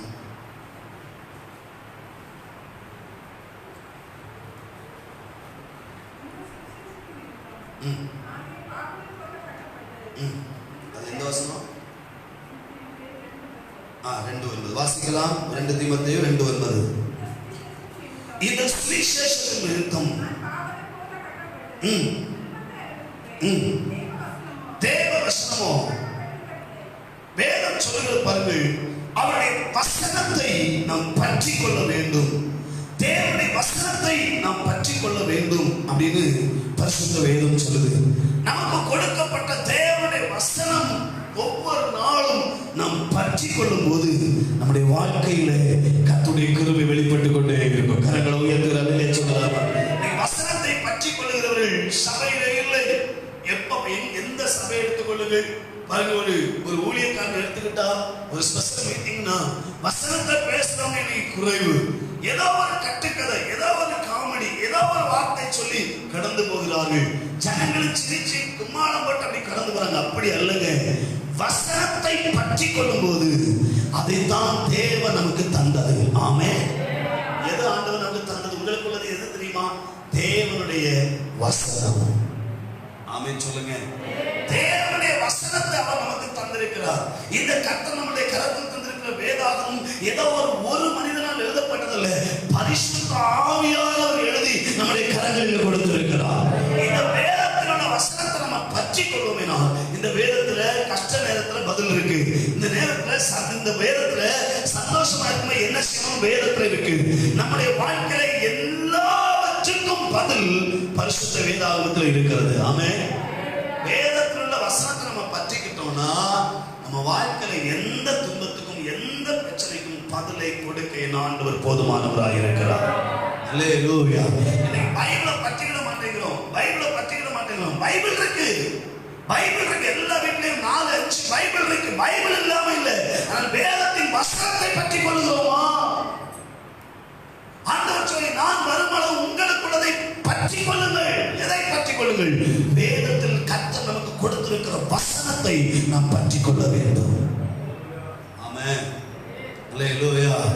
வேதத்துள்ள வசனத்தை வேதம் சொல்லுது, நீங்கள் கற்று நிச்சயித்து கொண்டதில் எப்படி இருக்கணும்? உறுதியா இருக்கணும், நிலைத்து இருக்கணும். இன்னைக்கு கற்றுக்கிறாங்க, நிலைத்திருக்கிறதை விட்டு விடுகிறார்கள். வசனம் தெரியுது, நிறைய வசனம் தெரியும், ஆனா வசனத்தின்படி அந்த வசனத்தை பற்றி கொள்ளுகிறது இன்னைக்கு தேசத்தில் குறைந்து கொண்டிருக்கிறது. என்னை கேட்கிற அன்பு தேவ பிள்ளைகளே, நீங்களும் நானும் வசனத்தை பற்றி கொள்ள வேண்டும். கரம் உயர்த்தி ஒரு அலையிலே சொல்லலாம்.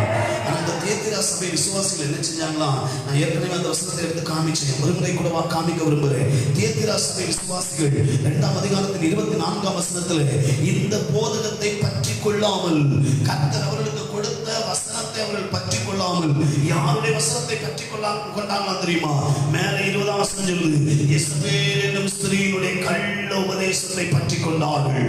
இஸ்ரவேல் என்ற கள்ள ஸ்திரீனுடைய உபதேசத்தை பற்றி கொண்டார்கள். ஆண்டவர் சொன்ன, நான் உங்களுக்கு தந்த வசனத்தை நீங்க என்ன பண்ணல, பற்றி கொள்ளல. மாறாக நீங்க எந்த வசனத்தை பற்றி கொள்கிறீர்கள்? இஸ்ரவேல் என்ற ஸ்திரீ கொடுத்த கள்ள உபதேசத்தை பற்றி கொண்டீர்கள். இன்னைக்கு அநேக சபைகள் தேவன் கொடுத்த பிரமாணத்தை விட்டுவிட்டு தங்களுடைய மனமாம்சம் விரும்பினபடி தங்களுக்கு ஒரு சட்டத்திட்டத்தை ஏற்படுத்தி கொண்டு இன்னைக்கு சபைகள் எல்லாம் வசனத்தை விட்டு விலகி போகும்போது உங்களை என்னை பார்த்து ஆண்டவர் சொல்லுகிறார், கர்த்தர் உங்களை கரத்தில் தந்த வேத வசனத்தை நீங்கள் பற்றி கொள்ள வேண்டும் என்று கர்த்தர் சொல்லுகிறார். அல்லேலூயா. உற்சாகமாமே சொல்லுங்க பார்க்கலாம். உற்சாகமாலே சொல்லலாமா? இந்த வசனத்தை நீங்க பற்றிக்கிட்டீங்கன்னா வசனங்களை என்ன தெரியுமா செய்யும்? வேதம் சொல்லுது, வாசிக்கலாம். சங்கீதம் 107ஆம் சங்கீதத்தினுடைய 20வது வசனத்தை நாம் வாசிக்க போகிறோம். 120ஆம் சங்கீதத்தினுடைய 107ஆம் சங்கீதத்தினுடைய 20வது வசனம் சீக்கிரம் வாசிக்க கேட்போம். அவர் தமது வசனத்தை அனுப்பி நம்மை குணமாக்குவார். ஒரு மனுஷன் கர்த்தருடைய வசனத்தை பற்றி கொள்வானா, இந்த வசனம் அவனுக்கு எதா மாறுது தெரியுமா? மருந்தா மாறுது. இந்த வசனத்தை அவன் பற்றி கொள்வானால் இந்த வசனம் அவனுடைய வாழ்க்கையில டாக்டரை விட பவர் உள்ளதா மாறுது, மருந்துகளை விட பவர் உள்ளதா மாறுது. வேதம் சொல்லி கர்த்தர் தம்முடைய வசனத்தை அனுப்பி நம்மை குணமாக்குகிறார். அல்லேலூயா. இந்த வசனத்தை நம்ம கை கொள்ளும் பற்றி கொள்ளும்போது நமக்கு முதல் நடக்கிற காரியம் குணமாக்கப்படுகிறோம். இருதயம் உடைந்து போனாலும் மருந்து எங்க இருக்கு? வசனத்துல இருக்கு. சரீரம் உடைந்து போனாலும் மருந்து எங்க இருக்கு? வசனத்துல இருக்கு. வாழ்க்கை சுக்குநூறானாலும் அதை சரிப்படுத்துகிற வசனம் வேதத்துல இருக்கு. இந்த காலையில் கர்த்தர் சொல்லுகிறார், ஒருவேளை இருதயம் உடைந்து போய் வந்திருக்கிறீங்களா? இருதயத்துல பலவிதமான பாரத்தை சுமந்து கொண்டு வந்திருக்கிறீங்களா? இந்த வசனத்தை பற்றி கொள்ளுங்கள். இந்த வசனம் உங்களை குணமாக்கும். அல்லேலூயா. 2வது வேதம் 119ஆம் சங்கீதம் 9ஆம் வசனம் சொல்லுகிறது, இந்த வசனம் நம்மை சுத்திகரிக்கும். வாசிக்கலாம். வாலிபன் தன் வழியை சுத்தமாக்குவார். வசனத்தின்படி தன்னை காத்துக்கொள்வதால் தானே வசனம் இந்த வேதத்துள்ள இந்த வேதத்தின்படி இந்த வேதத்தை பற்றி கொள்கிற வாழ்க்கை சுத்தமாய் மாறுகிறது. அல்லேலூயா. சுத்தமாய் மாறுகிறது, சுத்தமாய் மாறுகிறது. அழுக்கு நிறைந்த நம்முடைய வாழ்க்கை வேதத்தின்படி அலசப்படும் போது, வேதத்தின்படி நம்மை ஒப்பு கொடுக்கும் போது நாம் சுத்தமானாய் மாறுகிறோம். சுத்தமானாய் மாறும் போது மனவாளனுடைய வருகை நாம் எடுத்துக் கொள்ளப்பட போகிறோம். அல்லேலூயா. வசனத்தை பற்றி கொள்ளும்போது 1 குணமாக்கப்படுகிறோம், 2 சுத்தமாக்கப்படுகிறோம். சங்கீதம் 119:17 சொல்லுகிறது, அவருடைய வசனம் நம்மை உயிர்ப்பிக்கிறது. அவருடைய வசனம் நம்மை உயிர்ப்பிக்கிறது. ஐயோ, என் வாழ்க்கை முடிஞ்சு போச்சு, ஒருவேளை மறைத்த நிலைமையில் உங்களுடைய வாழ்க்கை இருக்கிறதோ, இந்த வசனத்தை நீங்கள் பற்றி கொள்ளும் போது, இந்த வசனத்தை நீங்கள் பற்றி கொள்ளும் போது, இதோ இந்த காலங்களில் தீர்க்கதரிசனமாய் சொல்லுகிறேன், எந்த ஒரு மனுஷன் வசனத்துக்கு கீழ்ப்படுகிறானோ, எந்த ஒரு மனுஷன் தன் வாழ்க்கையை கர்த்தருடைய வசனத்துக்கு ஒப்பு கொடுக்கிறானோ, வாழ்க்கை ஆண்டவர் இந்த காலையில் அவர் உயிர்ப்பிக்க போகிறார். வசனத்தை அனுப்பி உயிர்ப்பிக்க போகிறார். வசனத்தை பற்றி கொள்ளும் போது அவனை உயிர்ப்பிக்கிறார். 3வது காரியத்தை சொல்ல 4வது காரியத்தை சொல்லுகிறேன். இந்த வசனம் 119ஆம் சங்கீதம் 28ஆம் வசனம் சொல்லுகிறது, சஞ்சலங்களையும் வேதனைகளையும் நம்முடைய இருதயத்தை விட்டு மாற்றுகிறது. வாசிக்கலாம். சஞ்சலத்தினால் என் ஆத்துமா கரைந்து போகிறது, உங்களுடைய வசனத்தின்படி என்னை எடுத்து நிறுத்தும். தேவப்பிள்ளை, ஒருவேளை உங்க இருதயம் சஞ்சலப்படும் போது இந்த வசனத்தை நீங்க பற்றி கொள்வீங்க. அந்த வசனம் உங்க சஞ்சலங்களை எல்லாம் மாற்றி உங்களை மீண்டும் எழுப்பி நிமிர்ந்து நிற்கப்படும். அல்லேலூயா. அல்லேலூயா. அல்லேலூயா. இந்த வசனத்தை இந்த வேதத்தை பற்றி கொள்வது எப்படி? சீக்கிரம் நான் சொல்லிட்டு 3வது காரியத்துக்கு போறேன். நான் ஏற்கனவே சொன்னேன், கிருபையை பற்றி கொள்ள வேண்டும் எனால் நம்முடைய ஆண்டவரை மீட்பனாய் வைக்க வேண்டும், தேவனுக்கு பயப்பட வேண்டும். மாத்திரமல்ல, அல்லேலூயா, தேவனுடைய பிள்ளைகள் தாழ்மை உள்ளவர்களாக இருக்க வேண்டும், காலையில் அவரை தேட வேண்டும். அப்பொழுதுதான் நாம் கிருபையை பற்றி கொள்ள முடியும் என்று சொன்னேன். இந்த வேதத்தை பற்றி கொள்வது எப்படி என்று சொன்னால், சங்கீதம் 1ஆம் சங்கீதத்தினுடைய 2வது வசனம் சொல்லுகிறது, உங்கள் கர்த்தருடைய வேதத்தின் மேல் பிரியமாயிருந்து. முதலாவதாக சொல்லுகிறேன், எந்த ஒரு மனுஷன் வேதத்தை ரொம்ப நேசிக்கிறானோ அவன் கர்த்தருடைய வசனத்தை பற்றி கொள்ளுகிறான். அல்லேலூயா. ஒரு அல்லேலூயா சொல்லுங்க.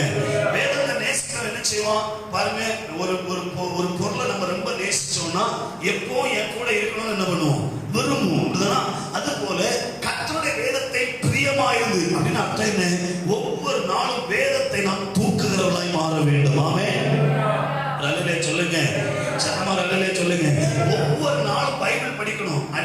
சொல்லுவேன், காலண்டர்ல உள்ள வசனத்தை வாசித்துட்டு வேலைக்கு போக கூடாது. பைபிளை திறந்து செல்ல இருக்கிற பைபிளை எடுத்து பார்க்க கூடாது. பரிசுத்தவான்களுடைய கண்ணீரின் ஜெபத்தினாலும் பிரயாசத்தினாலும் மிஷனரிகளுடைய தியாகத்தினாலும் நம்முடைய கரத்தில் கொடுக்கப்பட்டிருக்கிற பரிசுத்த வேதாகமத்தை திறந்து நாம் வாசிக்க பழக வேண்டும். அது நம்முடைய வாழ்க்கைக்கு ஆரோக்கியமாக இருக்கும். ஆமென் சொல்லுங்க பாப்போம். இன்னைக்கு பாருங்க, சிலரு சர்ச்சுக்கு போற மாதிரியே தெரியாது, எங்கேயோ போற மாதிரி இருக்கும். ஆனா எங்க தான் வருவாங்க? சர்ச்சுக்கு தான் வருவாங்க. எங்க போறீங்க கேட்டா சர்ச்சுக்கு போறேன். பைபிள் ஒன்று கையில, அது செல்லுல இருக்கு. தேவ பிள்ளையே, வேதம் சொல்லுது, நீ வேதத்தை சுமந்தா கர்த்தர் ஒன்ன சுமப்பாரு. நீ வேதத்தை மறந்தால் அவர் ஒன்னை என்ன பண்ணுவார்? மறந்து விடுவார். அப்ப நீங்க பைபிள் சுமக்கணும். பைபிள் மேல நீங்க பிரியமா இருக்கணும். பைபிளை நேசிக்கணும். பைபிளை நேசிச்சாதான் நீங்கள் வேதத்தை பற்றி கொள்ளுது என்று அர்த்தம். இரண்டாவது காரியத்தை சொல்ல அதே வசனம் சொல்லுது, அவருடைய வேதத்தின் மேல் பிரியமாயிருந்து இரவும் பகலும் தியானமாயிருக்கிற மனுஷன். அப்போ ரெண்டாவது தியானிக்க வேண்டும். ஒண்ணு, பைபிளை நேசிக்கணும், நல்ல பைபிளை நேசிக்கணும். ரெண்டு, எங்கேயோ கொண்டு பைபிளை போடக்கூடாது. நிறைய வீட்டுல பார்த்தா பைபிள் எங்கேயோ கிடக்கும். இல்லைங்க, பைபிளுக்கு கொடுக்க வேண்டிய முக்கியத்துவத்தை நம்ம பைபிளுக்கு கொடுத்துதான் ஆகணும். ஆமென். ஒரு 10-11 பவுன் செயின் ரொம்ப பிடிச்சிருக்கு உங்களுக்கு. அந்த செயினை எவ்வளவு பத்திரமா பாதுகாக்க முடியுமோ அவ்வளவு பத்திரமா பாதுகாக்கிறீங்க. ஏன்? அந்த செயினுக்கு மேல உள்ள மதிப்பும் அந்த செயினுக்கு மேல உள்ள அந்த பிரியமும். அப்படின்னா நம்ம கர்த்தர் கையில கொடுத்த பைபிள் நமக்கு ரொம்ப மதிப்புள்ளது. ஆமென். நீங்க ஒருவேளை 150 ரூபாய்க்கு 200 ரூபாய்க்கு வாங்கி இருக்கலாம். ஆனா அந்த பைபிள் உள்ள ஒவ்வொரு வார்த்தையும் மதிப்பு மிக்க வார்த்தைகள். அப்ப அந்த பைபிளுக்கு மேல நீங்க பிரியமா இருக்கீங்கன்னா அதை சரியா என்ன பண்ணணும்? கையாள வேண்டும். எங்கேயோ கொண்டு போடக்கூடாது. சரியா? மீன்கிழமை கையோட பைபிள் படிக்க கூடாது. சரியா? ஆமா, எச்சி கையோட பைபிள் படிக்க கூடாது. பைபிளுக்குன்னு சில குவாலிபிகேஷன், சில தகுதிகளை நீங்க கொடுக்கணும். பாருங்க, முஸ்லிம்ஸ் அந்த சகோதரர்கள் எடுத்துக்கிட்டீங்கன்னா அவங்க குரான் படிக்கிறது டிஃப்ரெண்டா படிப்பாங்க. சும்மா படிக்க மாட்டாங்க.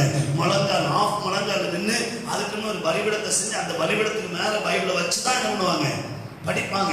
நம்ம ஆட்கள் எங்கெல்லாமோ கடந்து உருண்டு எடுத்துட்டு வந்து உட்கார்ந்து என்ன பண்ணுவோம்? பைபிளுக்கு மகத்துவம் நமக்கு தெரியல.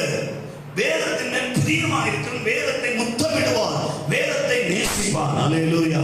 ரெண்டு, தியானிக்கணும்.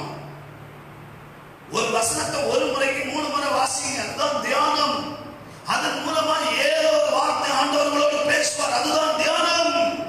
வேதத்தை தியானிங்க. என்ன நான் அடிக்கடி சொல்லுவேன் நம்ம சர்ச்சில், நீங்க வேதத்தை தியானிச்சீங்கன்னா என்னை விட பெரிய பிரசங்கியாரா மாறிடலாம். அல்லேலூயா. ஆமா, நாங்க எங்கேயா பிரசங்கம் பண்ண, நாங்க என்ன தியானிச்சு என்ன பண்ண, உங்க ஆத்மாவுக்கு அது பலனாய் மாறும். நீங்க தியானிக்கும் போது உங்க ஆத்மாவுக்கு அது தைரியத்தை கொடுக்கும். உங்க ஆத்மாவில் நீங்கள் வளர முடியும். வேதத்தை பற்றி கொள்ளுகிறோம் என்றால் எப்படி பற்றி கொள்வது? 1, வேதத்தை நேசிக்கணும். 2, வேதத்தை தியானிக்கணும். 3, வேதம் சொல்லுகிறது. அல்லேலூயா. சங்கீதம் மத்தேயு சுவிசேஷம் 13ஆம் அதிகாரம் 23ஆம் வசனம் சொல்லுது, சில விதைகளை விதைக்கும்படி ஆண்டவர் போனாராம். சில விதைகள் நல்ல நிலத்தில் விழுந்தது, அது முளைத்தது அப்படின்னு வாசிக்கிறோம். எனக்கு ரொம்ப விளக்க நேரங்களில் கலந்து போறேன். பாருங்கள், இந்த நல்ல நிலத்தில் அது என்றால் அர்த்தம் என்ன? நம்முடைய இருதயங்கள் நல்ல இருதயமா இருந்தாதான் வேதத்தை பற்றி கொள்ள முடியும்.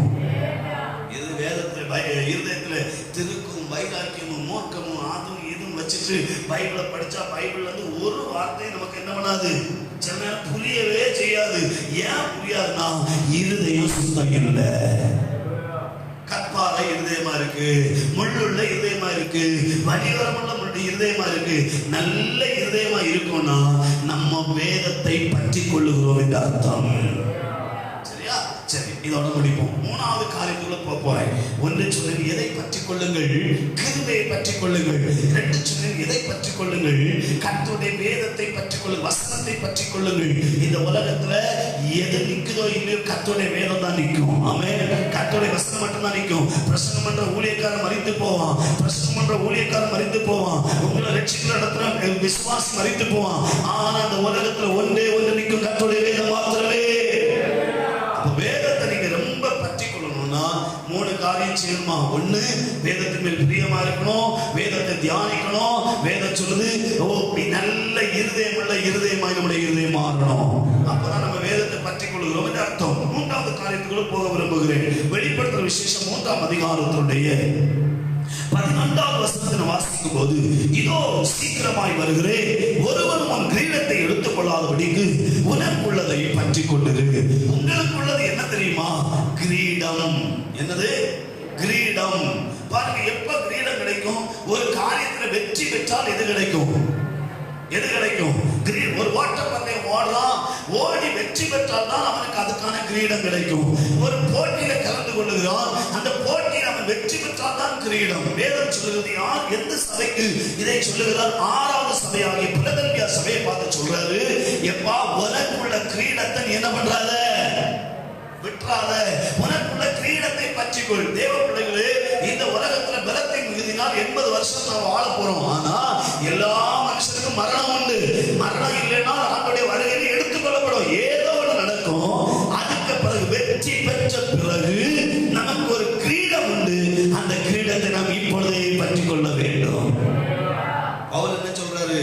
நல்ல போராட்டத்தை போராடினேன், ஓட்டத்தை முடித்தேன், விசுவாசத்தை காத்துக்கொண்டே. நீ 2 தீமோத்தேயு புஸ்தகம் அதனுடைய 4ஆம் அதிகாரம் 7-8 வசனத்தை வாசிக்கும் போது, 2 தீமோத்தேயு புஸ்தகம் வாசிக்கலாம். 4ஆம் அதிகாரம் 7-8 வசனம். நல்ல போராட்டத்தை போராடினேன், ஓட்டத்தை முடித்தேன், விசுவாசத்தை காத்துக்கொண்டேன். இது முதல் எனக்காக நீதி கிரீடம் எனக்காக வைக்கப்பட்டிருக்கிறது. நீதி உள்ள நியாயாதிபதியாகிய கர்த்தர் அந்நாளே எனக்கு அதை வாங்கிட்டு என்ன சொல்றாரு? தந்தருளுவார். அப்படின்னு அர்த்தம் என்ன? நான் இந்த உலகத்துல வாழும்போது இந்த கிரீடத்தை என்ன பண்ணிட்டேன்? அல்லேலூயா. எனக்கு தான் அந்த கிரீடம் நான் சூஸ் பண்ணிட்டேன். ஓடுறதுக்கு முன்னாடி எப்போ கூட இருக்கிறவங்க எல்லாம் பார்த்துட்டு அவரை விட நான் ஓடிட மாட்டேன் சொன்னா நம்ம ஓட மாட்டோம். இவங்களை எல்லாம் விட்டுட்டு நான் ஓடி அந்த பந்தய பொருளை பெற்றுக்கொள்வேன் என்ற ஒரு சூஸ், அந்த ஒரு செலக்டட் இருக்குன்னா என்ன வந்தாலும் ஓட்டத்துல தைரியமா ஓடி விடுவோம். அதான் பவுல் செய்தாரு. நல்ல போராட்டத்தை போராடினார், ஓட்டத்தை முடித்து விசுவாசத்தை காத்துக்கொண்டேன், எனக்காக ஒரு கிரீடத்தை கர்த்தர் தரப் போகிறார். இந்த உலகத்துல வாழும் போதே நீதியின் கிரீடத்தை நாம் சுதந்திரித்துக் கொள்ள வேண்டும். ஒரு ஆமென் சொல்லுங்கள்.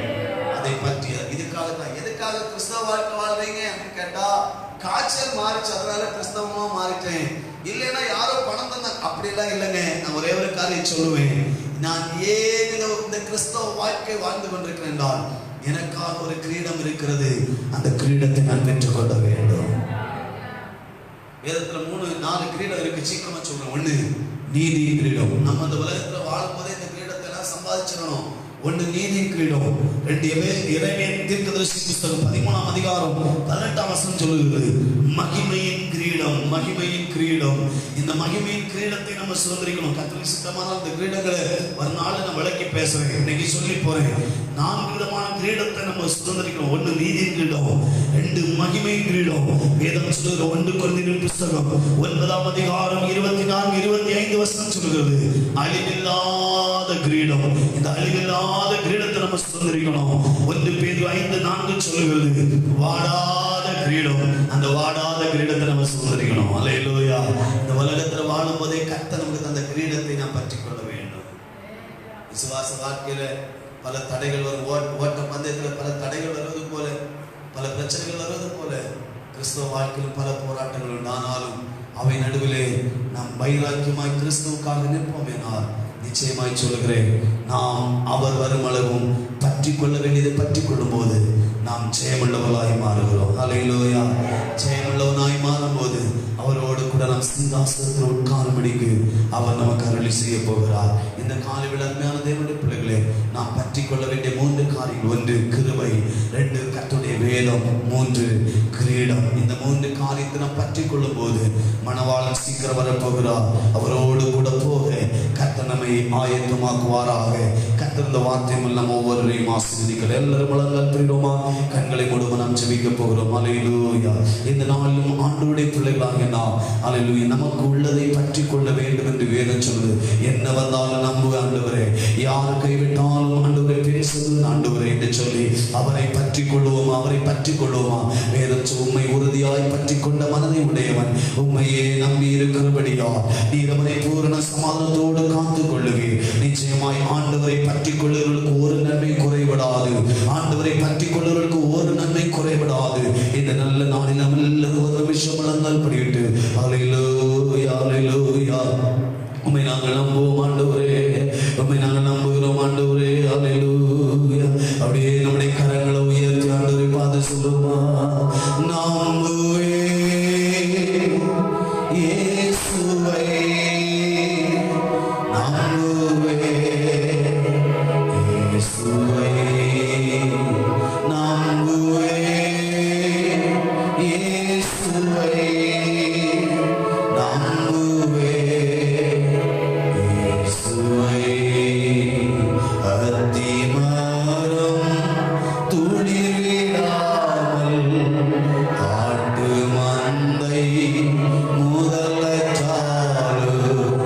அத்திமரம் துளிர்விடாமல் ஆட்டு மந்தை முதலச்சாலு.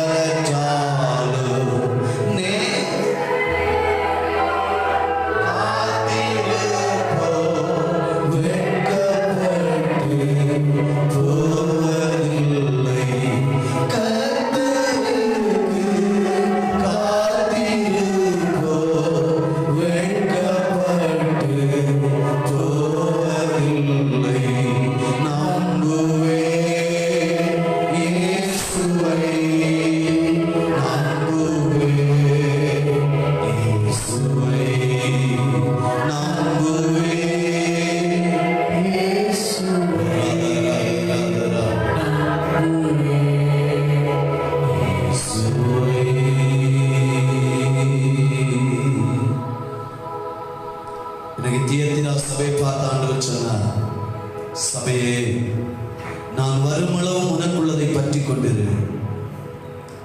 விசுவாசிகள் ஒவ்வொருவரும், ஊழியக்காரர்கள் ஒவ்வொருவரும் அவர் வரும் வரைக்கும் நமக்குள்ளதை நாம் பற்றி கொள்ள வேண்டும். நமக்குள்ளது என்ன? அவருடைய கிருபை. நமக்குள்ளது என்ன? அவருடைய வேதத்தின் வசனங்கள். நமக்குள்ளது என்ன? கிரீடம். இந்த கிரீடம் எப்ப கிடைக்கும் தெரியுமா? உலகத்தில் நம்ம கண்ணை மூடி நம் மரணத்தை சந்திக்கும் போது ராஜாவுக்கு முன்னாடி போய் நிற்க போகிறோம். அவர் நமக்கு அந்த கிரீடத்தை அணிய போகிறார். எவ்வளவு ஒரு பாக்கியமான ஒரு நாள் அது, எவ்வளவு ஒரு மேன்மையான நாள் அது. அந்த நாள் சீக்கிரம் வரப்போகிறது. ஆகவே இந்த காலவேளை கர்த்தர் சொல்லுகிறார், எத்தனை நாள் இந்த உலகத்தில் வாழுகிறோம் அத்தனை நாளும் கர்த்தரை மீட்பார். எத்தனை நாள் இந்த உலகத்தில் வாழுகிறோம் அவ்வளவு நாள் கர்த்தருக்கு பயப்படுங்கள். எத்தனை நாள் இந்த உலகத்தில் வாழுகிறோமோ அதிகாலையில் எழும்பி தேவனை நோக்கி பாருங்கள். உலகத்தில் எத்தனை நாள் வாழுகிறோமோ தாழ்மை உள்ளவர்களாய் காணப்படுவோம். மாத்திரமல்ல, எத்தனை நாள் இந்த உலகத்தில் வாழுகிறோம் அத்தனை நாளும் வேதத்தை முத்தமிடுங்கள், வேதத்தை நேசியுங்கள். எத்தனை நாள் இந்த உலகத்தில் வாழுகிறோம் அத்தனை நாளும் வேதத்தை தியானியுங்கள். எத்தனை நாள் இந்த உலகத்தில் வாழுகிறோம் இருதயத்தை நல்ல இருதயமாய் மாற்றுங்கள். மாத்திரமல்ல, கிரீடத்தை பெற்றுக்கொள்ளணும்னா இந்த உலகத்தில் நல்ல போராட்டத்தை போராடுங்கள், விசுவாசத்தை காத்துக் கொள்ளுங்கள். ஹல்லேலூயா. அப்பதான் அந்த கிரீடத்தை நம்ம தலையில் ஆண்டவர் வைப்பார். விசுவாச வாழ்க்கை நல்ல போராட்டம் போராடுகிற ஒரு வாழ்க்கை. ஆண்டவர்களை இந்த வார்த்தை மூலம் ஆசீர்வதிப்பாராக. நாம் ஜெபிப்போமா? மகா பரிசுத்தம் இரக்கம் நிறைந்த எங்கள் அன்பின் ஆண்டவரே, இந்த நிறங்களோடு பேசும் நல்ல வார்த்தைகளுக்காக ஸ்தோத்திரம். நான் வருமளவும் உனக்குள்ளதை பற்றிக் கொண்டு என்று சொல்லி தியத்தீரா சபைக்கு சொன்ன அந்த வார்த்தையை எங்களுக்கு நீர் பேசியிருக்கிறது. நாங்கள் பற்றி கொள்ளுகிற அனுபவமுடையவர்களாக எங்களை மாற்றும் ஆண்டவரே. ஆண்டவரே, ஹல்லேலூயா. செடி கொடியானது செடியோடு ஒட்டி கொள்ள வேண்டும் என்று நாங்கள் யோவானிலே வாசிக்கிறோமே. ஆண்டவர், நாங்கள் உண்மையில் ஒட்டி கொள்ளும்போதுதான் மிகுந்த கனிகளை கொடுக்க முடியும் என்று வேதத்தில் வாசிக்கிறோமே. அப்படி போல நாங்கள் ஒவ்வொரு நாளும் பற்றி கொள்ள ஒவ்வொருவருக்கும் கிருபை தார். அன்றைக்கு நகோமியை ஆண்டவரே ரூத் பற்றி கொண்டது நிமித்தமாய் ஆசீர்வாதத்தை பெற்றுக் கொண்டதை போல நாங்களும் ஆசீர்வாதங்களை பெற்றுக்கொள்ள கர்த்தர் உதவி தார். எங்களோடு ஆராதனையில் கலந்திருக்கிற ஒவ்வொரு தமிழை பிள்ளைகளையும் கர்த்தர் ஆசீர்வதிக்கும்படி ஜெபிக்கிறோம். நிறைவான ஆசீர்வாதங்களை கொடு. மனதின் பாரங்களை மாற்றும், வேதனைகளை மாற்றும், துக்கங்கள் துயரங்களை மாற்றும்படி பிள்ளைகளை கர்த்தர் ஆசீர்வதிக்கும்படி ஜெபிக்கிறோம். சமாதானத்தோடு பிள்ளைகளை வாழ கர்த்தர் உதவி செய்யும். நாம மகிமைப்படட்டும். கர்த்தருடைய கரத்தில் முற்றுமாய் ஒப்புக் கொடுங்க. சீக்கிரமாய் நாங்கள் சபையாய் கூடிமை ஆராதிக்க கர்த்தர்களுக்கு ஒரு வாய்ப்பை ஆண்டவரை ஏற்படுத்தி தரும்படி நாங்கள் சொல்லிக்கிறோம். சிலுவை நிழலுக்குள்ள மறைக்கிறோம். நாங்கள் எங்களை உங்களுடைய கரத்தில் ஒப்புக் கொடுக்கிறோம். இந்த வாரம் நம்முடைய பிள்ளைகள் போகிற பிரயாணங்கள், செய்கிற வேலைகள், எடுக்கிற முயற்சிகள், கைகளின் பிரயாசங்களில் உடைய பிள்ளைகளுக்கு நீர் ஆசீர்வாதமாய் மாற்றி கொடுக்கும்படி சொல்லிக்கிறோம். துதியும் கனமும் மகிமையும் இயேசுவுக்கே செலுத்துகிறோம். இயேசுவின் நாமத்தில் பிதாவே, ஆமென். ஹல்லேலூயா, ஹல்லேலூயா. சேர்ந்த சொல்லுமை ஆத்துமாவே கர்த்தரை ஸ்தோத்திரி, என் முழு உள்ளமையோடு பரிசுத்த நாமத்தை ஸ்தோத்திரி. என் ஆத்துமாவே கர்த்தரை ஸ்தோத்திரி, கர்த்தர் செய்த சகல உபகாரங்களையும் மறவாதே. ஆமென், ஆமென். ஆசீர்வாதம் கர்த்தர் தம்முடைய முகத்தை மேல் பிரகாசிக்க பண்ணி மேல் கிருபையாயிருக்க கடவுள்.